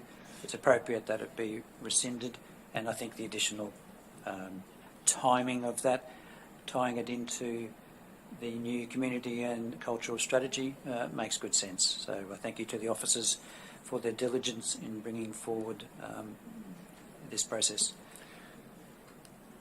Thank you, councillor. Anyone wishing to speak against? Anyone seeking leave to speak additionally? Councillor McConnell. Yeah, I'd like to speak that I will now be voting for this amended recommendation. As my questions alluded, I don't think rescinding a policy, a strategy or any document until it has been fully incorporated into other aspects of the business is a good business practice. So I will now be voting for this amended recommendation. Thank you. Anyone else seeking leave to speak additionally? If not, put the motion. Those in favour? It's carried unanimously. Thank you, councillors. We will thank you, officers, for that. Councillors, we will adjourn now until 11 o'clock for a brief comfort stop and morning tea. For those in the gallery, please rejoin us at 11 a.m. We just adjourn the meeting and adjourn the broadcast. Thank you.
Welcome back, councillors and officers. Welcome back those joining us in the digital gallery.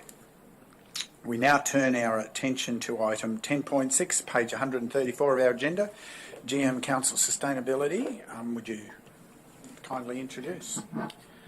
Thank you, Mr. Mayor, and take this opportunity to welcome the listeners out there in today's meeting.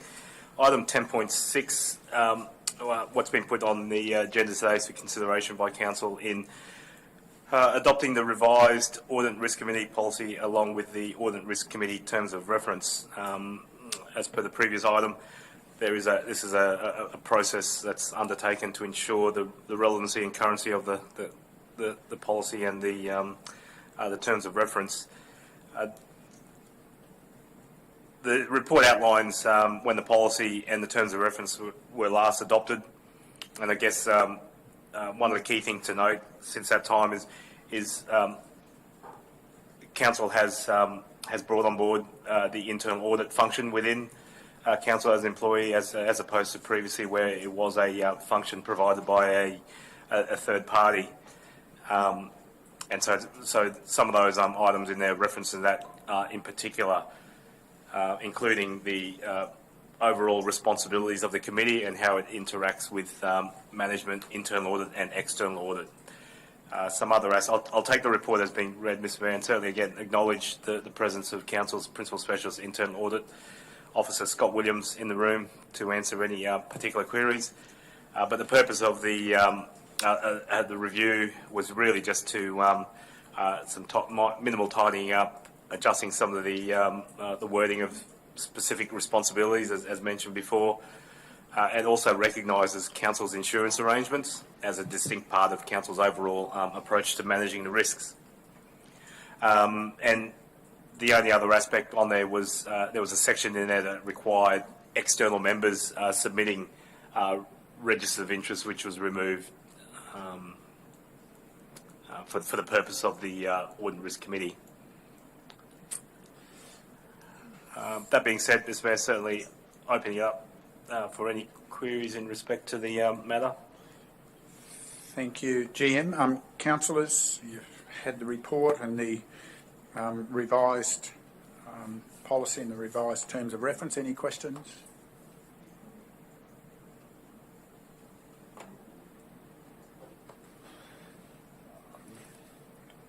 Thank you. Thank you. I think we've come a long way. Sorry, Councillor Swanborough, did you have a question? Yeah, I'll ask the question now, get it on the table. In relation to the terms of reference, I just asked to the General Manager, do you think it's wise that there should be power given to the CEO to determine the remuneration of external members of the Audit Committee, and or at his discretion to change the chair of that committee from time to time? I guess the terms of reference will only directly align to what's contained in legislation currently. Certainly, if Scott can add any further. Yeah, so in some other councils, the remuneration is a question brought to council itself for their consideration. However, it's something that's really driven somewhat by budget and our capacity, but also by what the market is seeking. And at my previous council, they had set a specific amount and published that. And on earlier recruitment attempts, had struggled to get any responses for the amount that they were putting out there. When it was reissued with rates will be negotiated, then there was a better response. Granted, in the most recent recruitment process they ran a couple of years ago, they put a fixed amount again and didn't have any issues. So it's a little hard to say what's going to achieve the best outcome. What is in the document is what was pre-existing here and reflects the fact that we've got slightly different arrangements with some of our external members, not wanting to say too much. and I don't think that it creates a conflict of interest for the CEO in to be, on the one hand, setting their remuneration, but then on the other wanting them to operate independently and to act appropriately. Any adjustment to that would be minor, and I believe would have no influence on the actions of the CEO or those external members. So in respect to designating the chair, it is intended that there could be rotation of the chair between the external members from time to time to help ensure continuity. If we had the one chair for 6 years and then they were not renewing or had reached the end of their period with us, it would be ideal to have someone who's built up some experience being the chair while still, under the guidance of someone who'd done it previously. The exact timing for that would be a little hard to determine. To be able to then bring that to council and say, hey, we've reached a point in time where we'd like to make a change. So leaving that with the CEO was seen as being pragmatic. But that was my reasoning in leaving both those things the way they originally were. It was something I considered, but there is certainly opportunity to adjust that if the council table felt they wanted to be more directly involved. And I do believe, as part of the normal process, and as Scott alluded to, we did have a situation, or council did experience a situation where both members departed en masse, and there was that hard to get that continuity. So we had a phase of that Audit and Risk Committee where they were both new, they were both, and we certainly don't want to get to that where you've got that ability to have that continuity, understanding of the council, so that there's a natural transgression and whatnot. And I guess part of this process also is with the expertise of the external members of the Audit and Risk Committee, that this is sort of consulted with them as well, so that there's nothing untoward or nothing, it's in line with the standard, and I guess having attracting an experienced Audit and Risk Committee chair adds that value to the overall process. Further question of clarification on that point, but on page, whatever it is, page 150 of 173, section 3.4 specifically talks about the process for bringing external members. So just in clarification to this discussion, the bringing in of external members to the committee is a decision of council. Is that correct? And so this is not just that last question could have left the confusion for the CEOs appointing them from outside. In actual fact, membership of the committee, is that correct? Yes. So a process would be conducted. A recommendation would be made, similar to other reports, but there would be options included for council as to who a new member of the committee would be, and it would be a separate step to either set that remuneration or adjust it if needed over time. So yes, 3.4 would give council the choice of who's there. 3.6 allows administration of it. Thank you for that clarification. Further questions?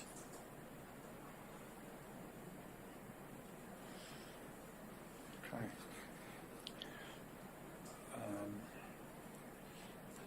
Okay. Then I think GM will ask you to introduce the recommendation. Thank you, Mr Mayor. The recommendation for item 10.6 today is that council adopt a revised Audit and Risk Committee policy, and 2, council adopt the revised Audit and Risk Committee terms of reference. Seek a mover. Councillor West, thank you. Any additional questions, councillors? Councillor Swanborough? No questions at this stage. I'll wait till the motion's seconded.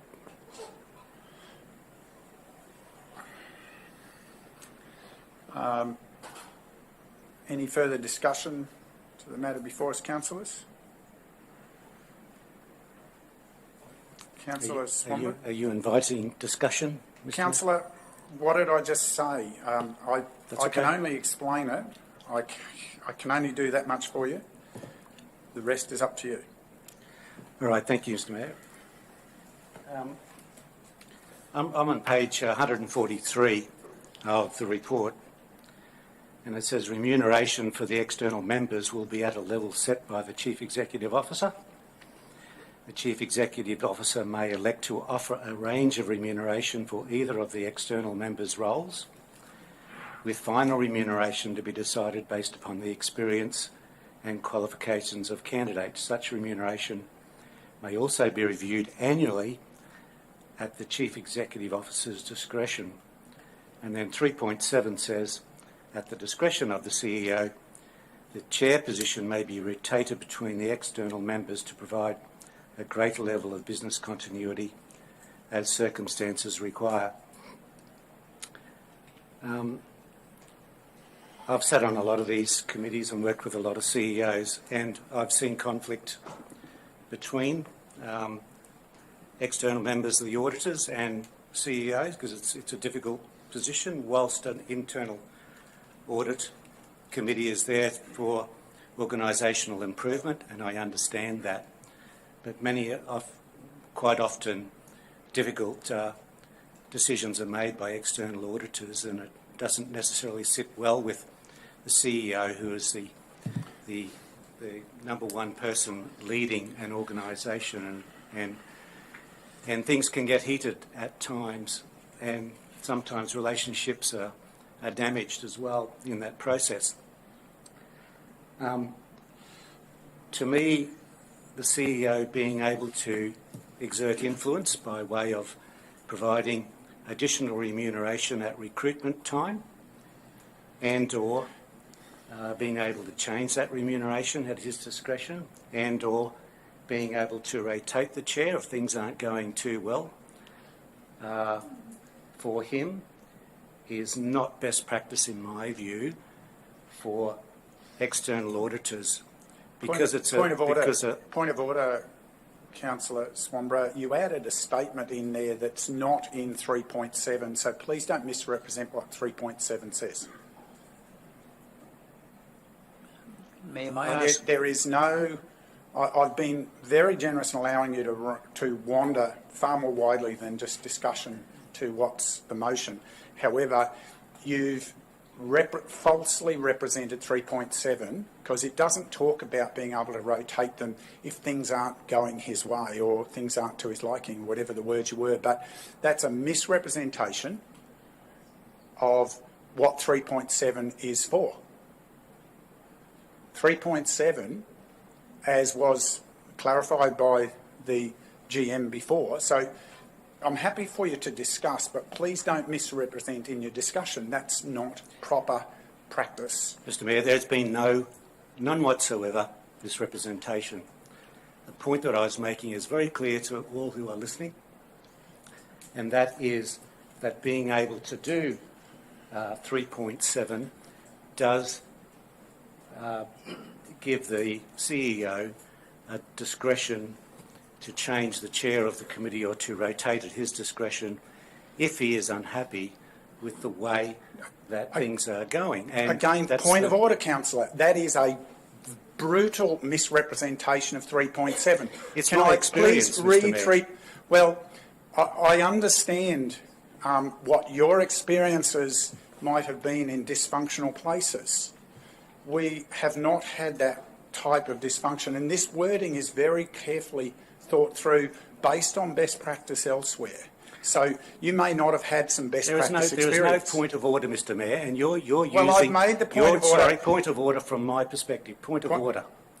Mr. Mayor, the standing orders make it quite clear that you can't interrupt my conversation with a point of order when you do not have a valid point of order to make.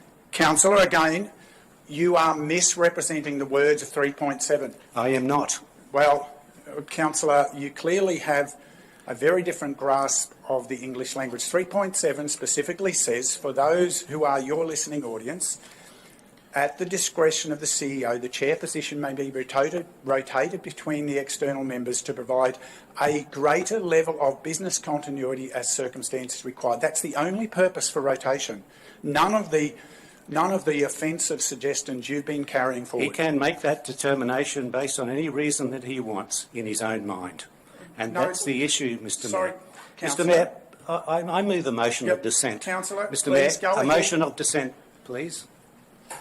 What's your motion of dissent, councillor? That Motion the of wording I dissent read is out that is incorrect? the motion of dissent is that your point of order be overruled in order to allow the elected member to continue to make his points in his original discussion. Note your motion of dissent, councillor, and you've spoken to your motion. Anyone wishing to speak against the motion? I will certainly speak against the motion. My intent is not to stop you speaking properly, councillor. It is to stop you misrepresenting or creating offensive inferences. Clearly, that provision is about, as was explained by the GM earlier, allowing the opportunity to improve the skills of the second member so that should there be a need for changeover, there is a place for continuity because we try not to appoint both members on the same term. That's the reason that purpose was there. That's why I believe your comment in that regard was inappropriate. Was very happy to allow your expansive comment otherwise. Anyone else wishing to speak? Are we allowed to ask a question? Can I just ask Councillor Swanborough how he reads 3.7? Because the way I read it is the CEO can't remove that chair from the committee. They can only rotate it between the two external members. Am I reading that correctly? That's correct. I could answer that. There is a process in that, and obviously I would remind, again, for context, the membership of the Audit and Risk Committee. The membership of the Audit and Risk Committee comprises the Mayor and another elected member, as well as two external members. And those external members are the ones in question. The external audit isn't a member of the Audit and Risk Committee, and neither is the CEO, and neither is any other officer. So there is a process should there be a change, and it could be that the current chair is going on a leave of absence of some kind, would be submitted. Obviously, the Audit and Risk Committee chair would have to be reportable to someone to put that through, and that process would be then allowed or permissible under that arrangement. But there's no. I don't believe that in answering Councillor McConnell's question, has given the CEO power to remove the chair. So if I can point of order. No suggestion has been talking about removing. Sorry, it's just rotating. Councillor Swanborough, this was answering Councillor McConnell's clear question. So please respect that. So I'm just now, okay, so it's only about rotating, so they're still on the committee. And that was around the point of continuity, is to allow, we do have two external members, to allow that to transition between the two, so that where we try and appoint one, hopefully outside of the two terms, so they're not appointed at the same term, they end at the same term. That allows that person to, the other member, to gain the necessary chairmanship skills that's required for them to. So if the CEO was to use his discretion to rotate it for a reason other than that person either leaving in the future or going on leave, is that permissible? So he can't just rotate it for any reason? I don't think the action emanates from the CEO. The request would be from the existing chair or the existing members of the ARC, and then that would then be put forward to see whether that was allowable arrangements.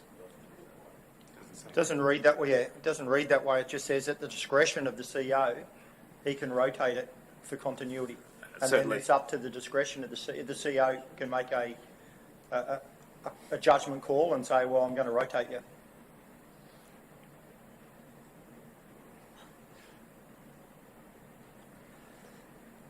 Should it read at the delegation of the CEO? So,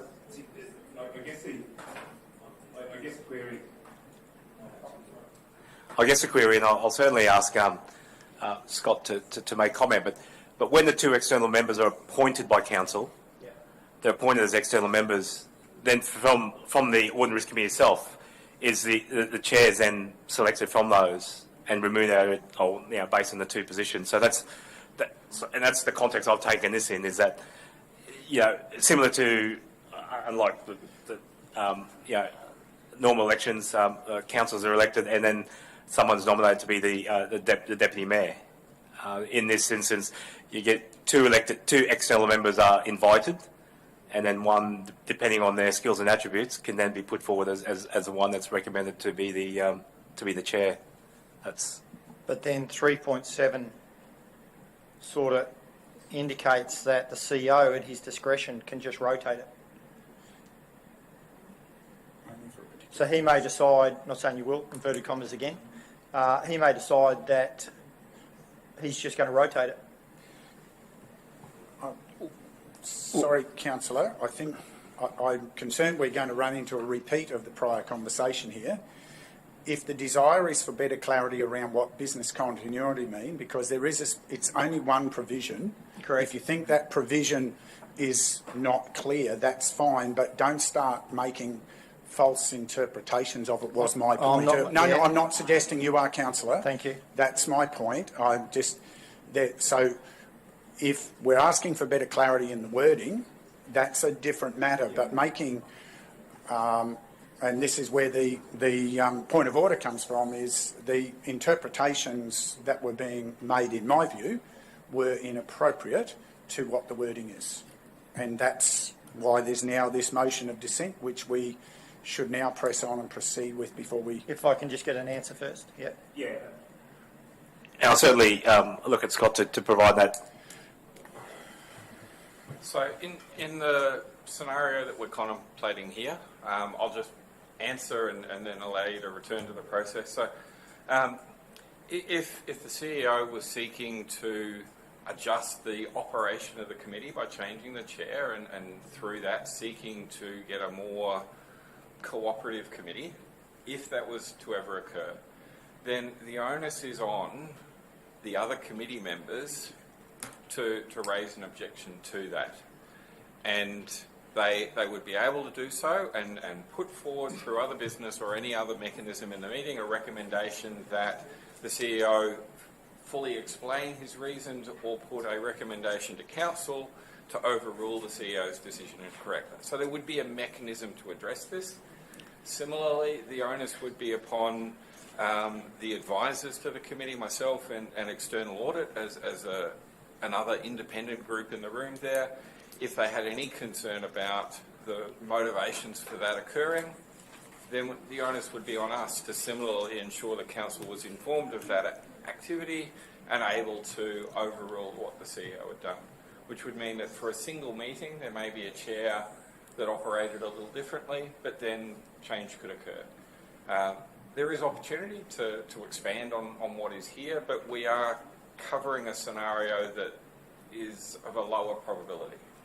But it could be controlled and managed if it occurred.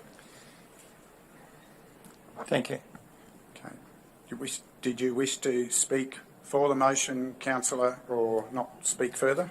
Mr. Mayor, can I just ask that we have the motion of dissent clarified, because that wording there doesn't quite match to me the wording that Councillor Swanborough said? I believe the motion of dissent relates particularly to my point of order relating to the representation of item 3.7. Was that correct, Councillor? That was my point of order. So, I think you mentioned the word that it was inappropriate, what I was saying, Mr. Mayor, and that was the point of order. Well, sorry, Councillor, I did mention that you were misrepresenting, and that's why I read out the wording of 3.7, you were misrepresenting what it actually described quite offensively, yes. So it was inappropriate. I believed it was inappropriate to make that representation, which those clarifications have added to. I know it's a minor point, but we should actually be looking at page 150, which is the new... Which is what I am on. Yeah, no. Councillor Swanborough had the previous one. He was on 143, so it should be on 150. Page 150 is where I referenced when I spoke. Point 3.7 on page 150. So, does anyone else wish to speak further in support of the motion of dissent? Mayor, could I just, I think there's some confusion there the way it is, and it can be interpreted, and there's been two interpretations here, and there's probably more. I think it probably does need, and I'm strictly not speaking for or against the motion, but it needs to be clarified probably better than what it is. Just, Councillor, item 3.7. 3.7, sorry. I think that's a discussion we need to consider. However, we're particularly at the moment addressing the point of order that the motion of dissent, because I called a point of order because the divisional councillor was representing it as saying something other than what it was, and what he was suggesting it was I found offensive from the chair. So we need to... Mayor, and I suppose the reason I raise that point now is that it's interpreted, yeah, I can see where Councillor Swanborough interpreted in that way, but I take your comment and the GM's comment, it is, and are those words sufficient to actually and we can have no doubt in it. So Councillor, we can address the format of the wordings, but there is a better way to address them, in my view, than misrepresenting them as a starting point, was my point. So, Councillor, anybody else wishing to speak in support of the motion? Anyone wishing to speak against the motion? I was in support. Sorry. Yeah, I'm going to speak in support. I think it's councillors should always be able to have their say in relation when we're having discussion. And there has been a fair bit around the table difference of opinion in how the 3.7 is written. So I think Councillor Swanborough should be allowed to continue. Councillor, anyone else wishing to speak against the motion? Put the motion. Those in favour? Those against? The motion's carried. Division called. Division 1, 2, 5, 6, 4. Mayor and Division 3 and 4 against. Continue, Councillor Swanborough. Thank you, Mr. Mayor. This is in discussion, by the way, councillors, and I will ask you to be conscious of time. Councillor. I'll go back and reiterate, Mr. Mayor, that in relation to this policy, it's been my experience that the CEO should be completely at arm's length to influence over any members of the audit panel. As it's written at the moment, he can control remuneration. He, for whatever reason, in his mind, may seek to rotate a chair if things aren't going too well. That was my point that I was trying to make. But overall, the whole point of both of these provisions is that it's better practice for council to decide the remuneration of the external members, and they can review that if necessary. But you cannot put external committee members in the situation where they've been successful in negotiating a very high remuneration for themselves, because that biases them, or to be able to have a CEO reduce or not agree to a remuneration for a favoured panel member in discussions. It really needs to be advertised as this is the rate for the panel members, and it can be a generous rate, it can be market rate, but everybody knows then what the rules are, and those rules don't change during that period of time unless the committee decides to change them by vote. And that doesn't say that in this particular policy. The internal auditor has mentioned that he thinks that's what would happen, but it may happen. But under this particular policy, it doesn't have to happen this way, because the CEO can say, lay down the law and say, here it is, I have the right at my discretion to rotate those chairs for business continuity, regardless of his motivation. And that's the thing that I'm trying to avoid, and that's my point that I was trying to make. Well, in the spirit of discussion, I just have to point out, having also been involved with, and then we're going to see who's had the most involvement, but the reality is that I see no problem at all for council to set a range, but it is definitely not best practice to advertise with a specific amount, because that does not take into consideration the range of candidates you get and positioning them properly based on their range and experience, whether you get a more senior person or someone who's at a development point in those two appointments. Bear in mind, when we advertise, we're advertising for 2 appointments in the marketplace. When we advertise, we might be doing 1 at a time. So firstly, I think there is merit, councillors, for us to consider signing off on a range based on market research, which is another piece of activity that normally takes place. But there needs to be someone who can then have the direct conversation with the candidates, which is exactly where the role of the CEO does fit in that context. And I think the balanced place, the proper place, is for us to sign off on the range relative to the roles, and then that allows for whoever the CEO is, or the delegate of that necessary to negotiate that place within that range. And if that's not possible, then you come back to council for further review. That would be proper. But I think it's just a matter of proper logic. Councillors, I believe legally, only get to appoint the CEO. I just got to point that out to you. So it's not possible to do some of the things that Councillor Swanborough alludes to within your legislative responsibility. And as far as 3.7, I think the point made before, the CEO doesn't live in audit and risk in a vacuum. The Mayor is always there, as is another councillor, as part of the formal committee. Rotation of chairs is not undertaken lightly in any audit committee, in any format, because it takes a while to build up the context for that role, and you want to get return on that investment. So I think the suggestion that it's done on a whim is quite flimsy, and probably is based on an interpretation of intent that I don't find present in the Audit and Risk Committee. Councillor Enright, you're wishing to have some discussion? Yeah. Mayor, probably a question, clarification, and I note Councillor Swanborough's desire for councillors to have more input into the remuneration or the range of remuneration.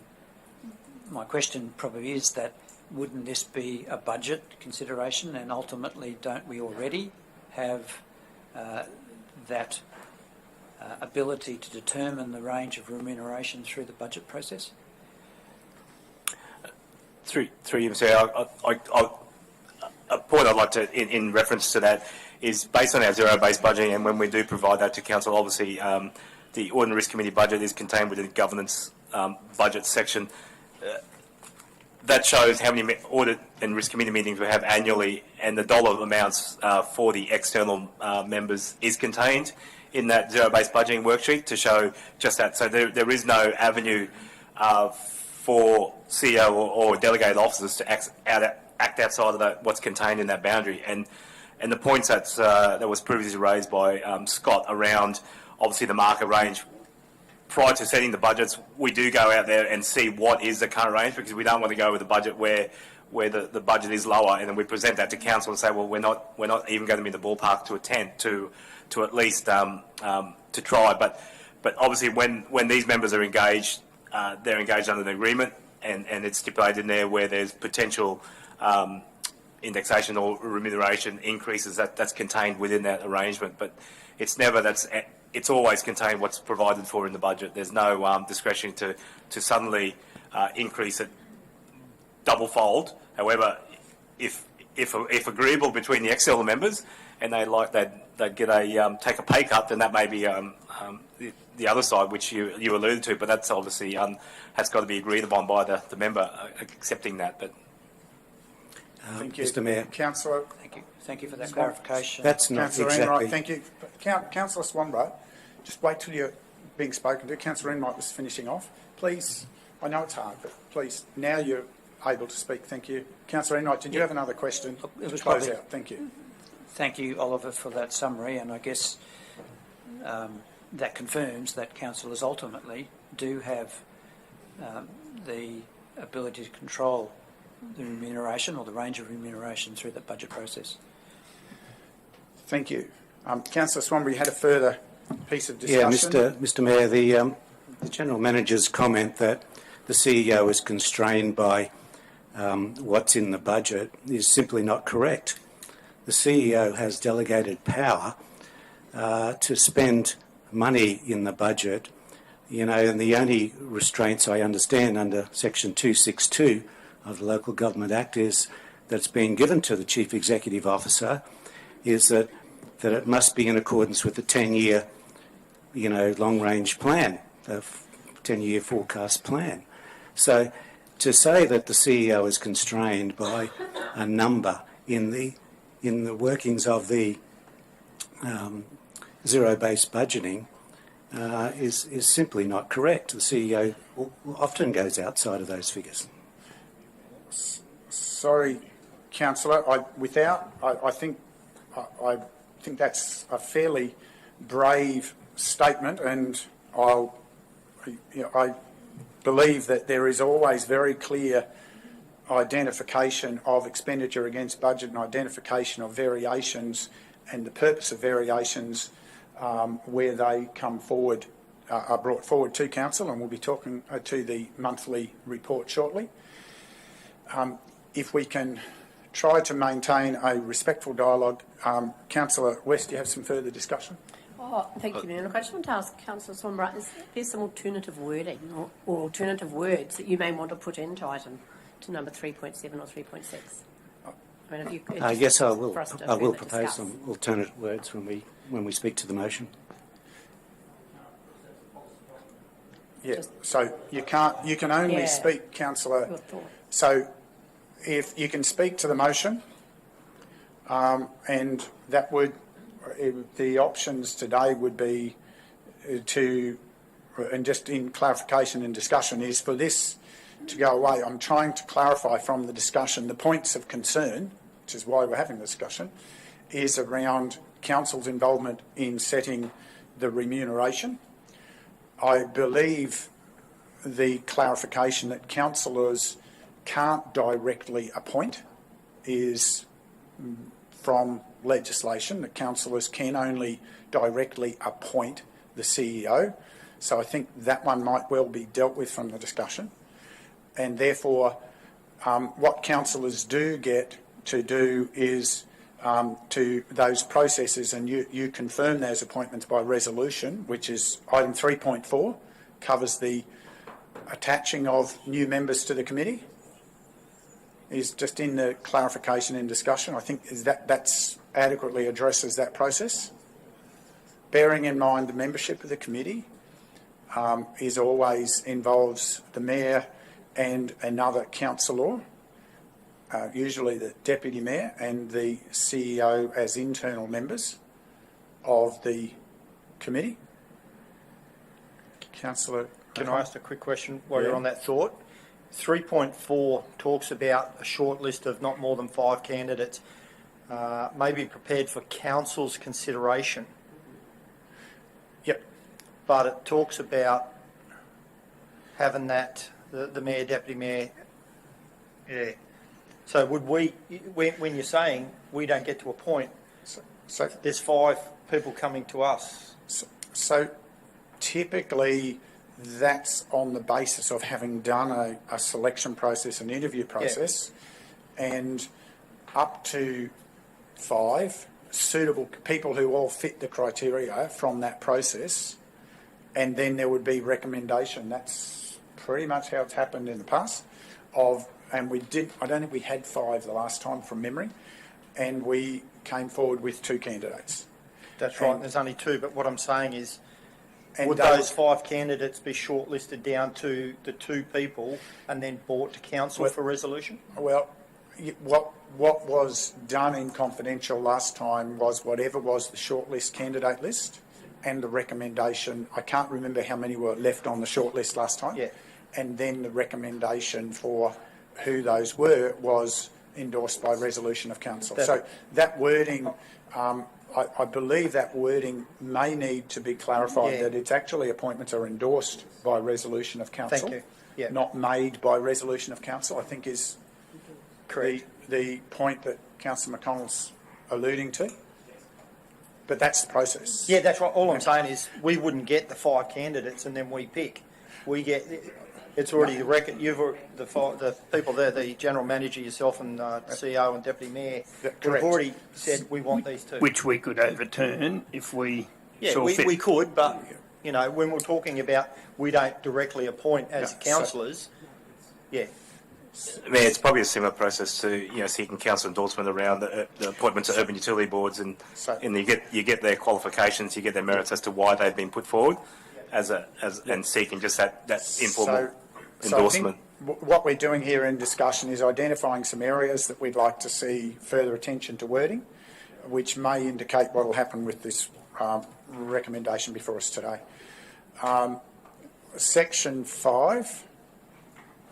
Part 3.5, I should say,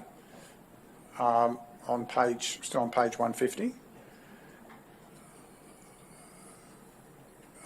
That just explains the rationale and the process. I think we're all clear with that intent. 3.6, I think the only piece that I've heard that makes possible sense in the context around 3.6 is that the range of proposed remuneration for external members will be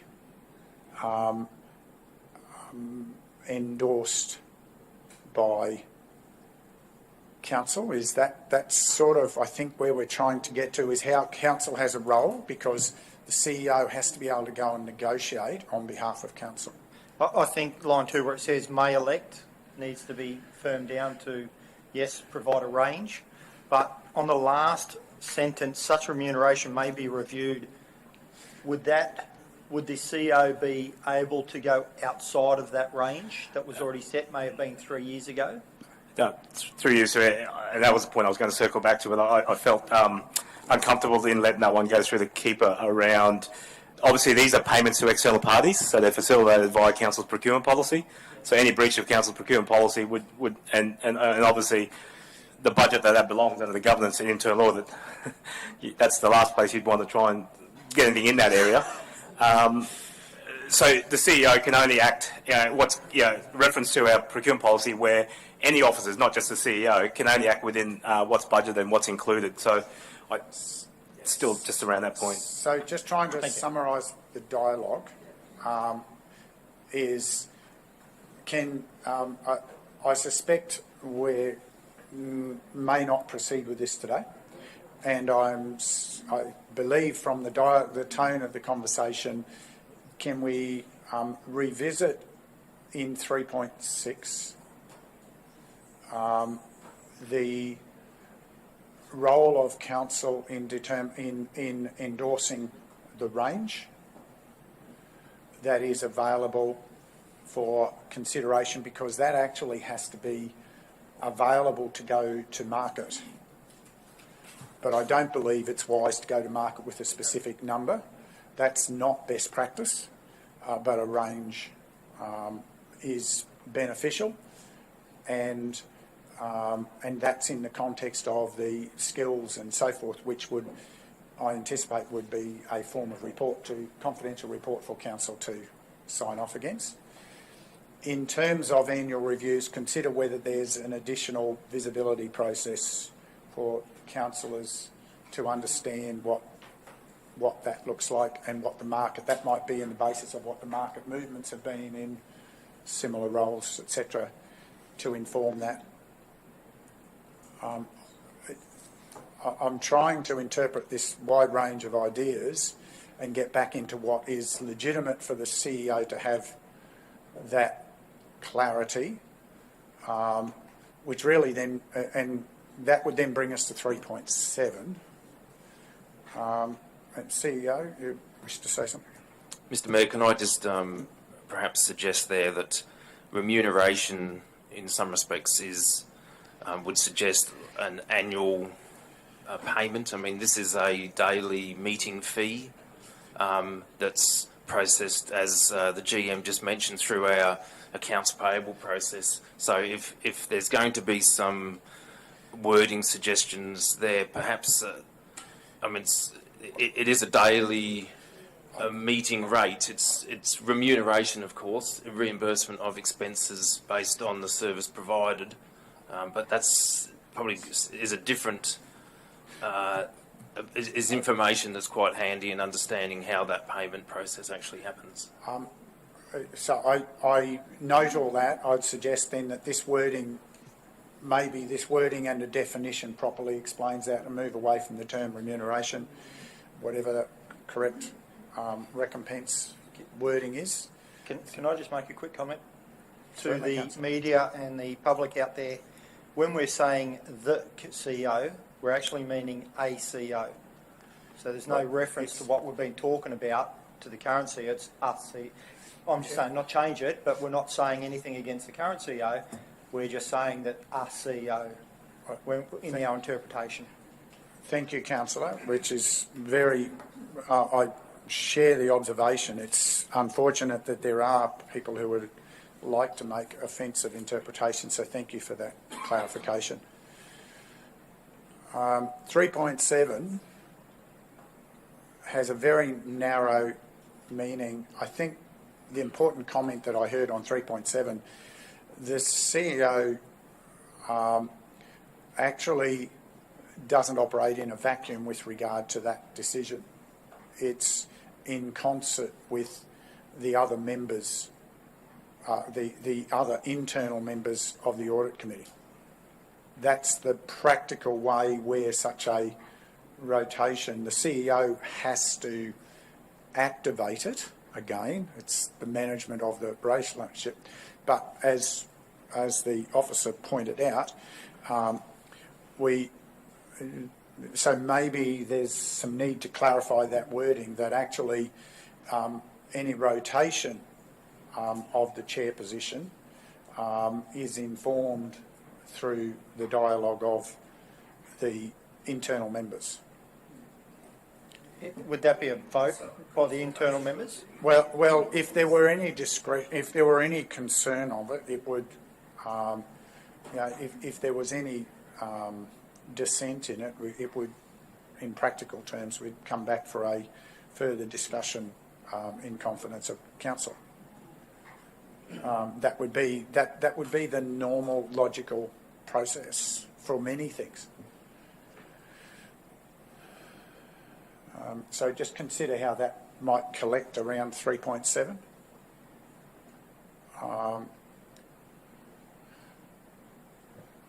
I don't know about any other particular clauses that are of concern.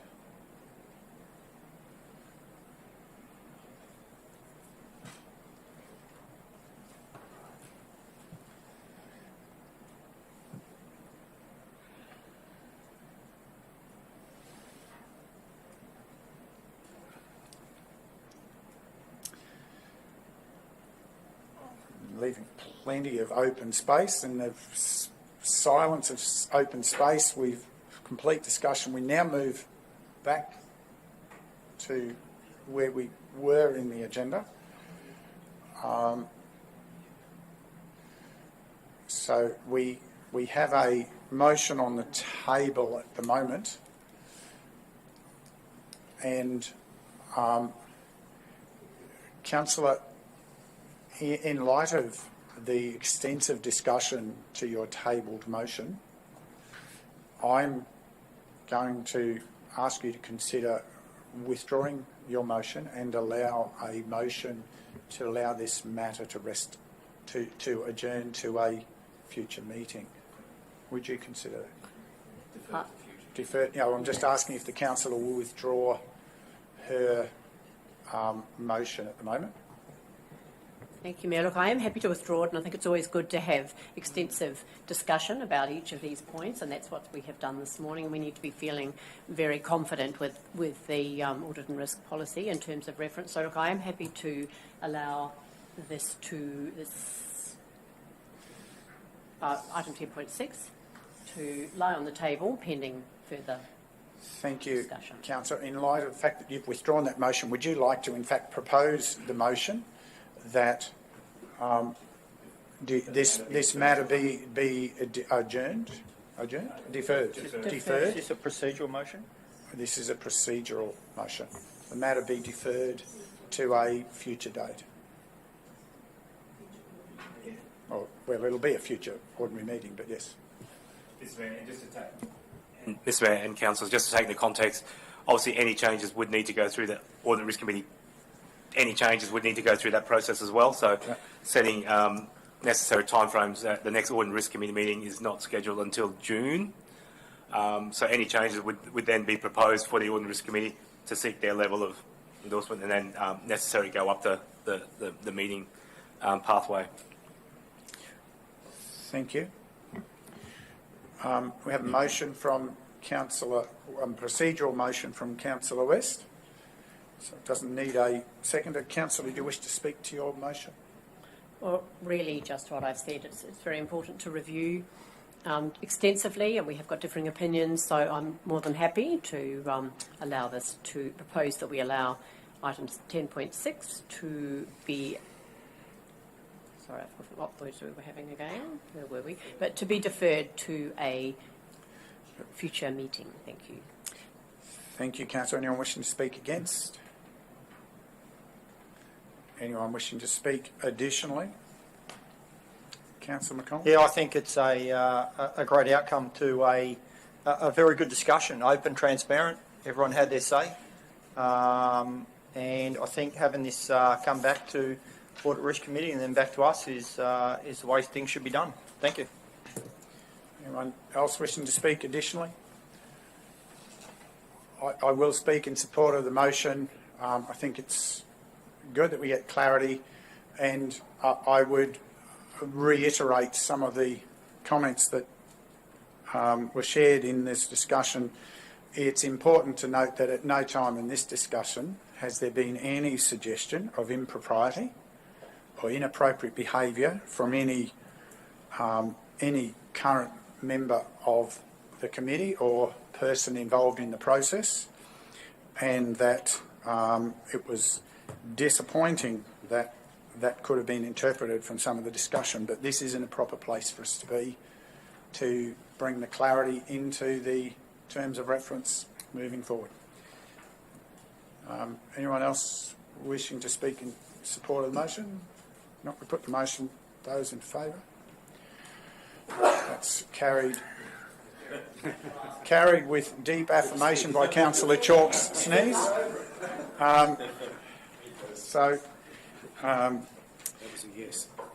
So we move to item 10.7, page 156 of our agenda, councillors.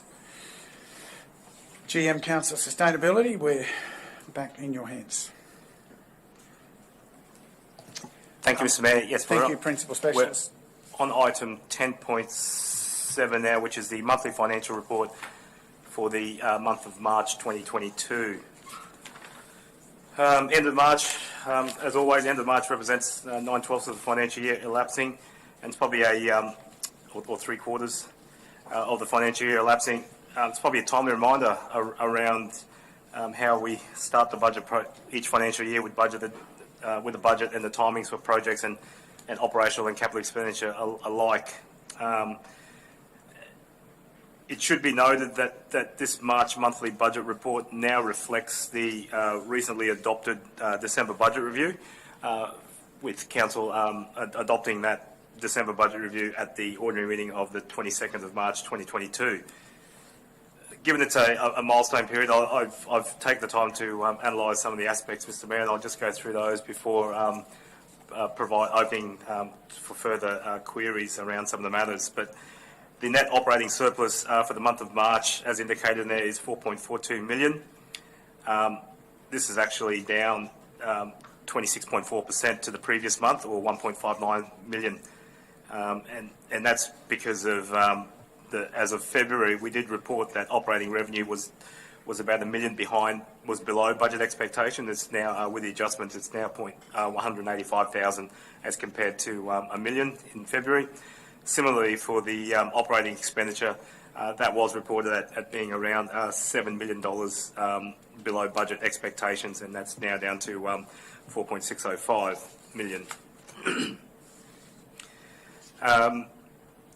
On page 2 of the report, Mr. Mayor, there's commentary flowing on from the previous meeting in February. There's some additional commentary there around proceeds from sales of assets around the land that provides further clarity around what those budget items were, and that included the clarification around what's listed there, about 775,000 budgeted for sale of general surplus land, and that included 250,000 for the current year, as well as 525,000 from previous years. That's still continued to be recognised.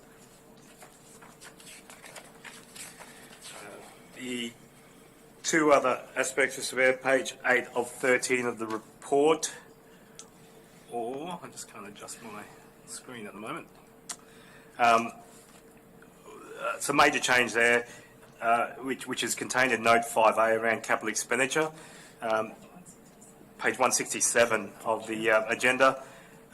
We've revised the period 13, which is what, to explain to the general public what period 13 means, is that it's a period where, whilst councils have adopted expenditure for the financial year, which the financial year is 1 July of any year up through until the 30th of June, there are certain projects, as contained in the commentary there, that may not necessarily be fully completed by that time frame. And what we've indicated there is period 13 is there's projects contained within council's current capital expenditure that will not necessarily be completed prior to 30th of June.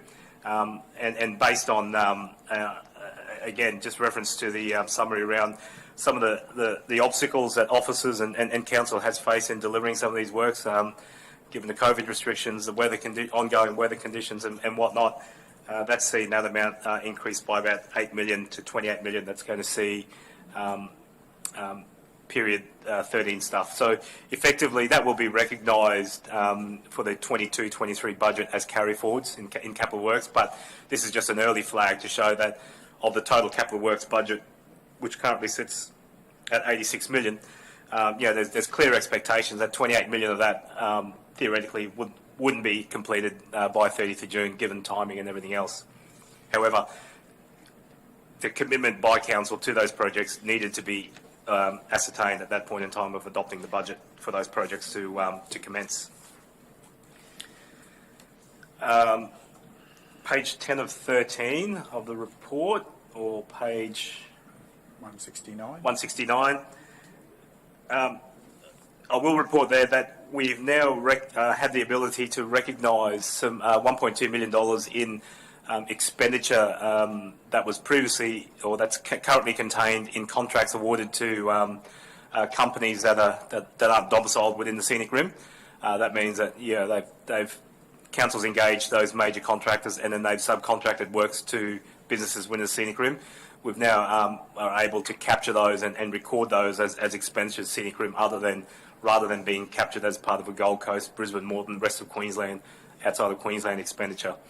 That $1.2 million in identified works has increased the monthly spend by about 3% to around 25. On that basis, Mr. Mayor, Councillor, I did delve into further why we're still not reaching the overall targets of around the 35%. Looking into some of the big spends we've got, particularly with the projects and the bridge replacement works, there's about $6.5 million of bridge replacement works. That's obviously there's no that's been provided to a supplier outside of the Scenic Rim area. That amounts to about 11.5% extra expenditure. There's also the capture of a transaction for the purchase of the IGA building, which we've previously outlined. Payment to council solicitors into their trust account for that purchase of that building. That lists as a transaction, and that was that equates to about 2.7% of total overall expenditure. So those little amounts certainly add up as to why why the local spend isn't reflecting as what it was previous financial year. I will also add that in comparison, the year-to-date expenditure as of March, as indicated in the report, there's about 55 million. The full year expenditure for council for last financial year was around the same amount.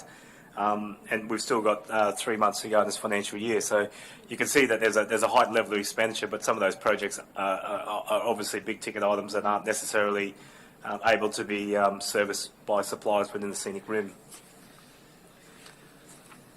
The last point, Mr. Mayor, before I see queries or any questions, is just around the next page around debtors, outstanding rates debtors. We see for the month of March, this is decreased by about 1.766 million, the total levies outstanding, and it's decreased the current levy, which is a key indicator, by about 1.649 million. So what that indicates is obviously you've got some legacy rates accounts that have been overdue for a period of time, and they're in certain stages within council's rates and revenue team in trying to remedy some alternate solutions for those debts to be remedied. One key indicator that I did make observation to is trying to get a gauge of what, in terms of current levy, remain outstanding to see what. And if you from a pure statistic purpose, if you look at, there's a line item there that shows under current levy, there's about $503,000 worth of community infrastructure levy charges that are outstanding for the current levy.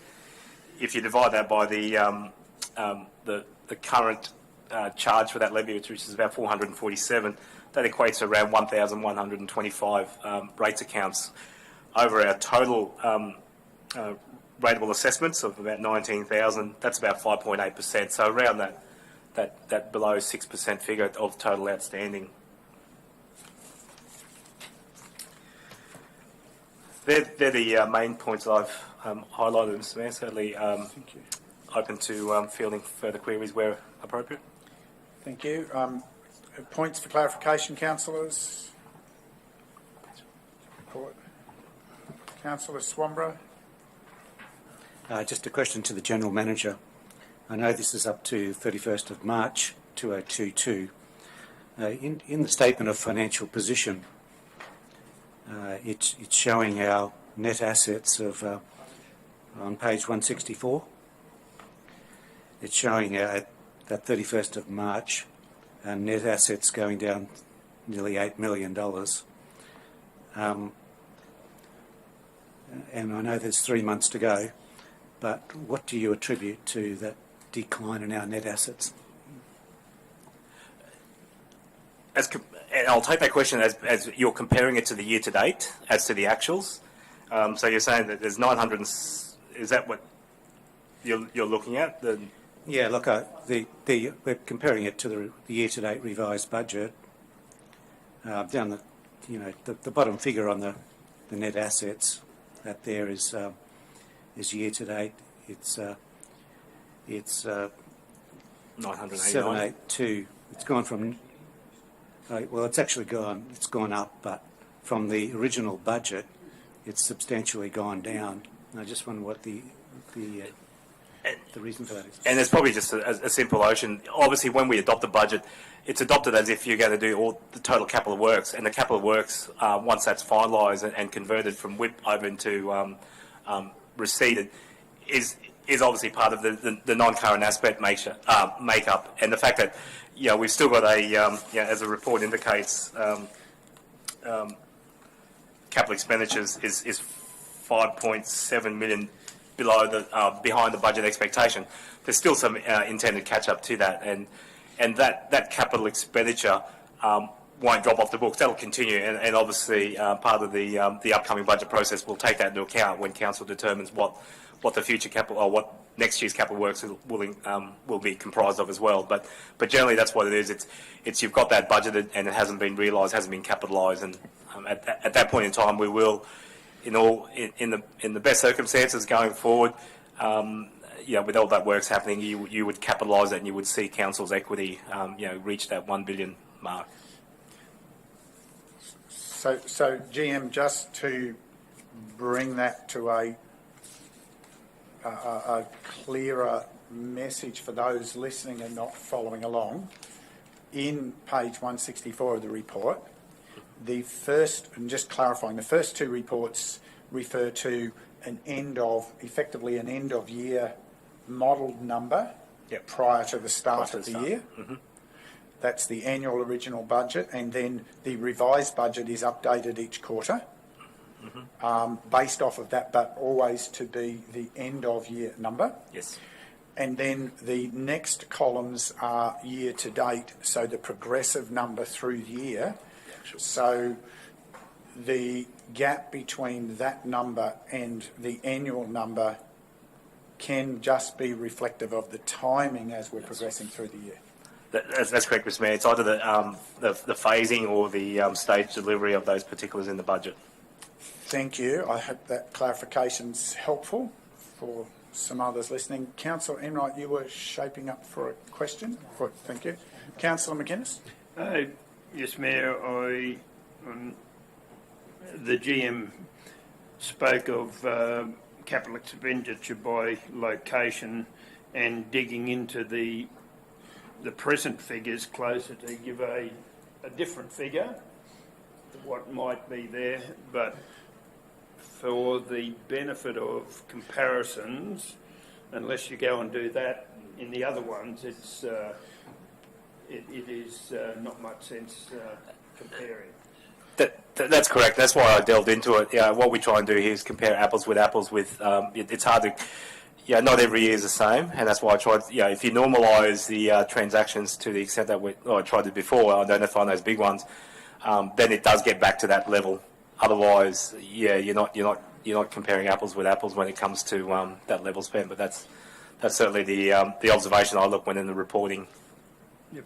And the other question is on capital expenditure, and it's for a number of months now you've been doing actual plus commitment, which I think is a great idea. Do you budget at all, or have you done any budgeting at all for the next 3 months on what those commitments may be? That if we crystal ball gazed to look at June's figures, what would that actual plus commitment be then? I may have to rely on Chris for a technical aspect, but certainly from when these when the projects are activated and the orders are placed and the commitments are placed, they're started there and then. In terms of, and what we mentioned before, in terms of phasing between now and 30th of June of those other projects, there's a plethora of projects that get provided to council in terms of the individual lists that make up the comprehensive capital works. But I'd have to refer to Chris in terms of how he has gauged his crystal ball. So, first of all, I'll probably answer this question in two parts. The first part is a commitment can be as simple as the order of a truck to arrive on a particular day to deliver a service, which we would then realise within a 4-week period.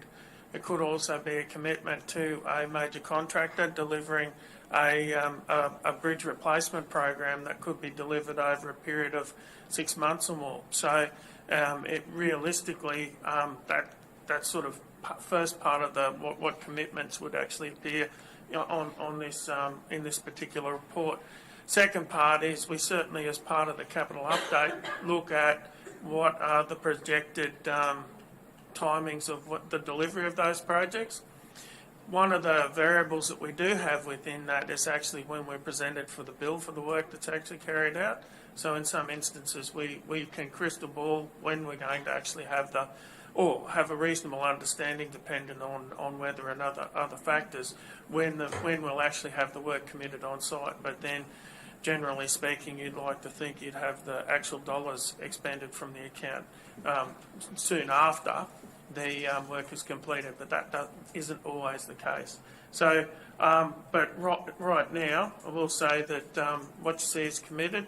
Majority of that, except with the exception of plant purchases, where we're still struggling for delivery times, which could be of the order of $2 million plus. What you see is committed projects, which are mainly around some of the roadworks projects associated with, and also with the delivery of bridges, will be actually finalised very close to end of May, early June. So there's a reasonable amount in that. There also will be a couple of new commitments occurring over the next few months with regard to some black spot projects and other projects. So that committed amount will certainly decrease when realised delivery and payment is made, but there'll be other commitments added to that as we go. So there'll be a more detailed report in not next round of meetings, but meeting after that will provide a bit more clarity on the volume of work and when it's anticipated to be actually completed. And could I ask, if that's the case, and that's very good, but could I ask where at that same point, and maybe that's what you're really alluding to, is what percentage of the budget will be committed to by the end of June? I'd say the best answer to that would be the green line at the end of June that you currently see, and that's pretty much where we're at this point in time. So, just further to Councillor McGuinness's question, in the way we're reporting the progressive period 13, the intent of that is to try and give us visibility of where the multi-year phasing, unfortunately, in one column, and I'm looking at page 167 as the example of this, in one column, we're trying to pick up the multi-year projects that whilst we had to show it fully in this annual budget, some of it will be in next year. Some of it was planned to all be in this year, but because of recovery works and other works, availability of materials, some will push out. So I think in line with some of the thinking, the clarity is what will that period 13 number look like for each of these areas? Will that carry forward some things that we know are commitments is part of that question for understanding where we sit as expenditure within the year versus commitments within the year. Yeah, so I guess the difference is what appears in period 13 might actually appear in the last budget update of June as being committed. However, period 13 would actually have the dollars that will be expended in the next financial year, in answer to that. Thank you for that. I think that's an important piece of the clarity about how these columns work together. Any other clarifications, councillors?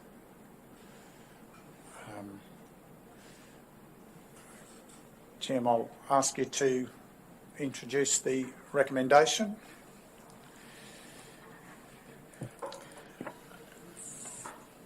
Thank you, Mr Mayor. The recommendation for item 10.7 today is that Council receive the unaudited financial statements for the period ended 31st of March 2022 for the financial year 2021-2022. Yes, seeker mover, Councillor McGuinness. Any further questions? Any further? Sorry, Councillor Swanborough. Just wonder why you call them the unaudited financial statements. Well, technically, they're not audited until the end of the year, so they're not audited until the end of the financial year. So they're technically part of the financial year, but they're just unaudited. So you basically, the clarification of the question is that's the proper description because it ensures these statements aren't audited externally. They're produced internally and they're not audited. It just provides a clarity, that assurance around transparency. So, any further? No other questions. Any further discussion to the matter before us?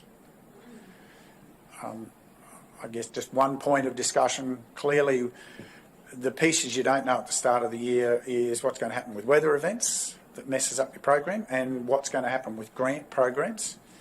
That's been a constant conversation with other levels of government to give better, less contestability and more early visibility. That doesn't necessarily fit their agenda. However, we have been significant beneficiaries of that across the region, which does then make us think about how we can resource other things or reprioritise things to get the best benefit for community. And that shows through again in today's reports as an ongoing, we're getting the benefit, and that's going to see some other matters delivered a bit later, but still worth doing. Any other discussion? Seek a seconder. Councillor McConnell, wish to speak? Motion, Councillor McGuinness. Anyone wishing to speak against? Anyone seeking leave to speak additionally? We put the motion. Those in favour? That's carried unanimously. Thank you, councillors. Thank you, officers. That brings me to the close of today's agenda. According to my clock at 12:15, I'll declare the meeting closed. Thank you to those in the gallery for joining us today, and thank you to councillors, thank you to GMs, executive team, officers for your efforts. Good day.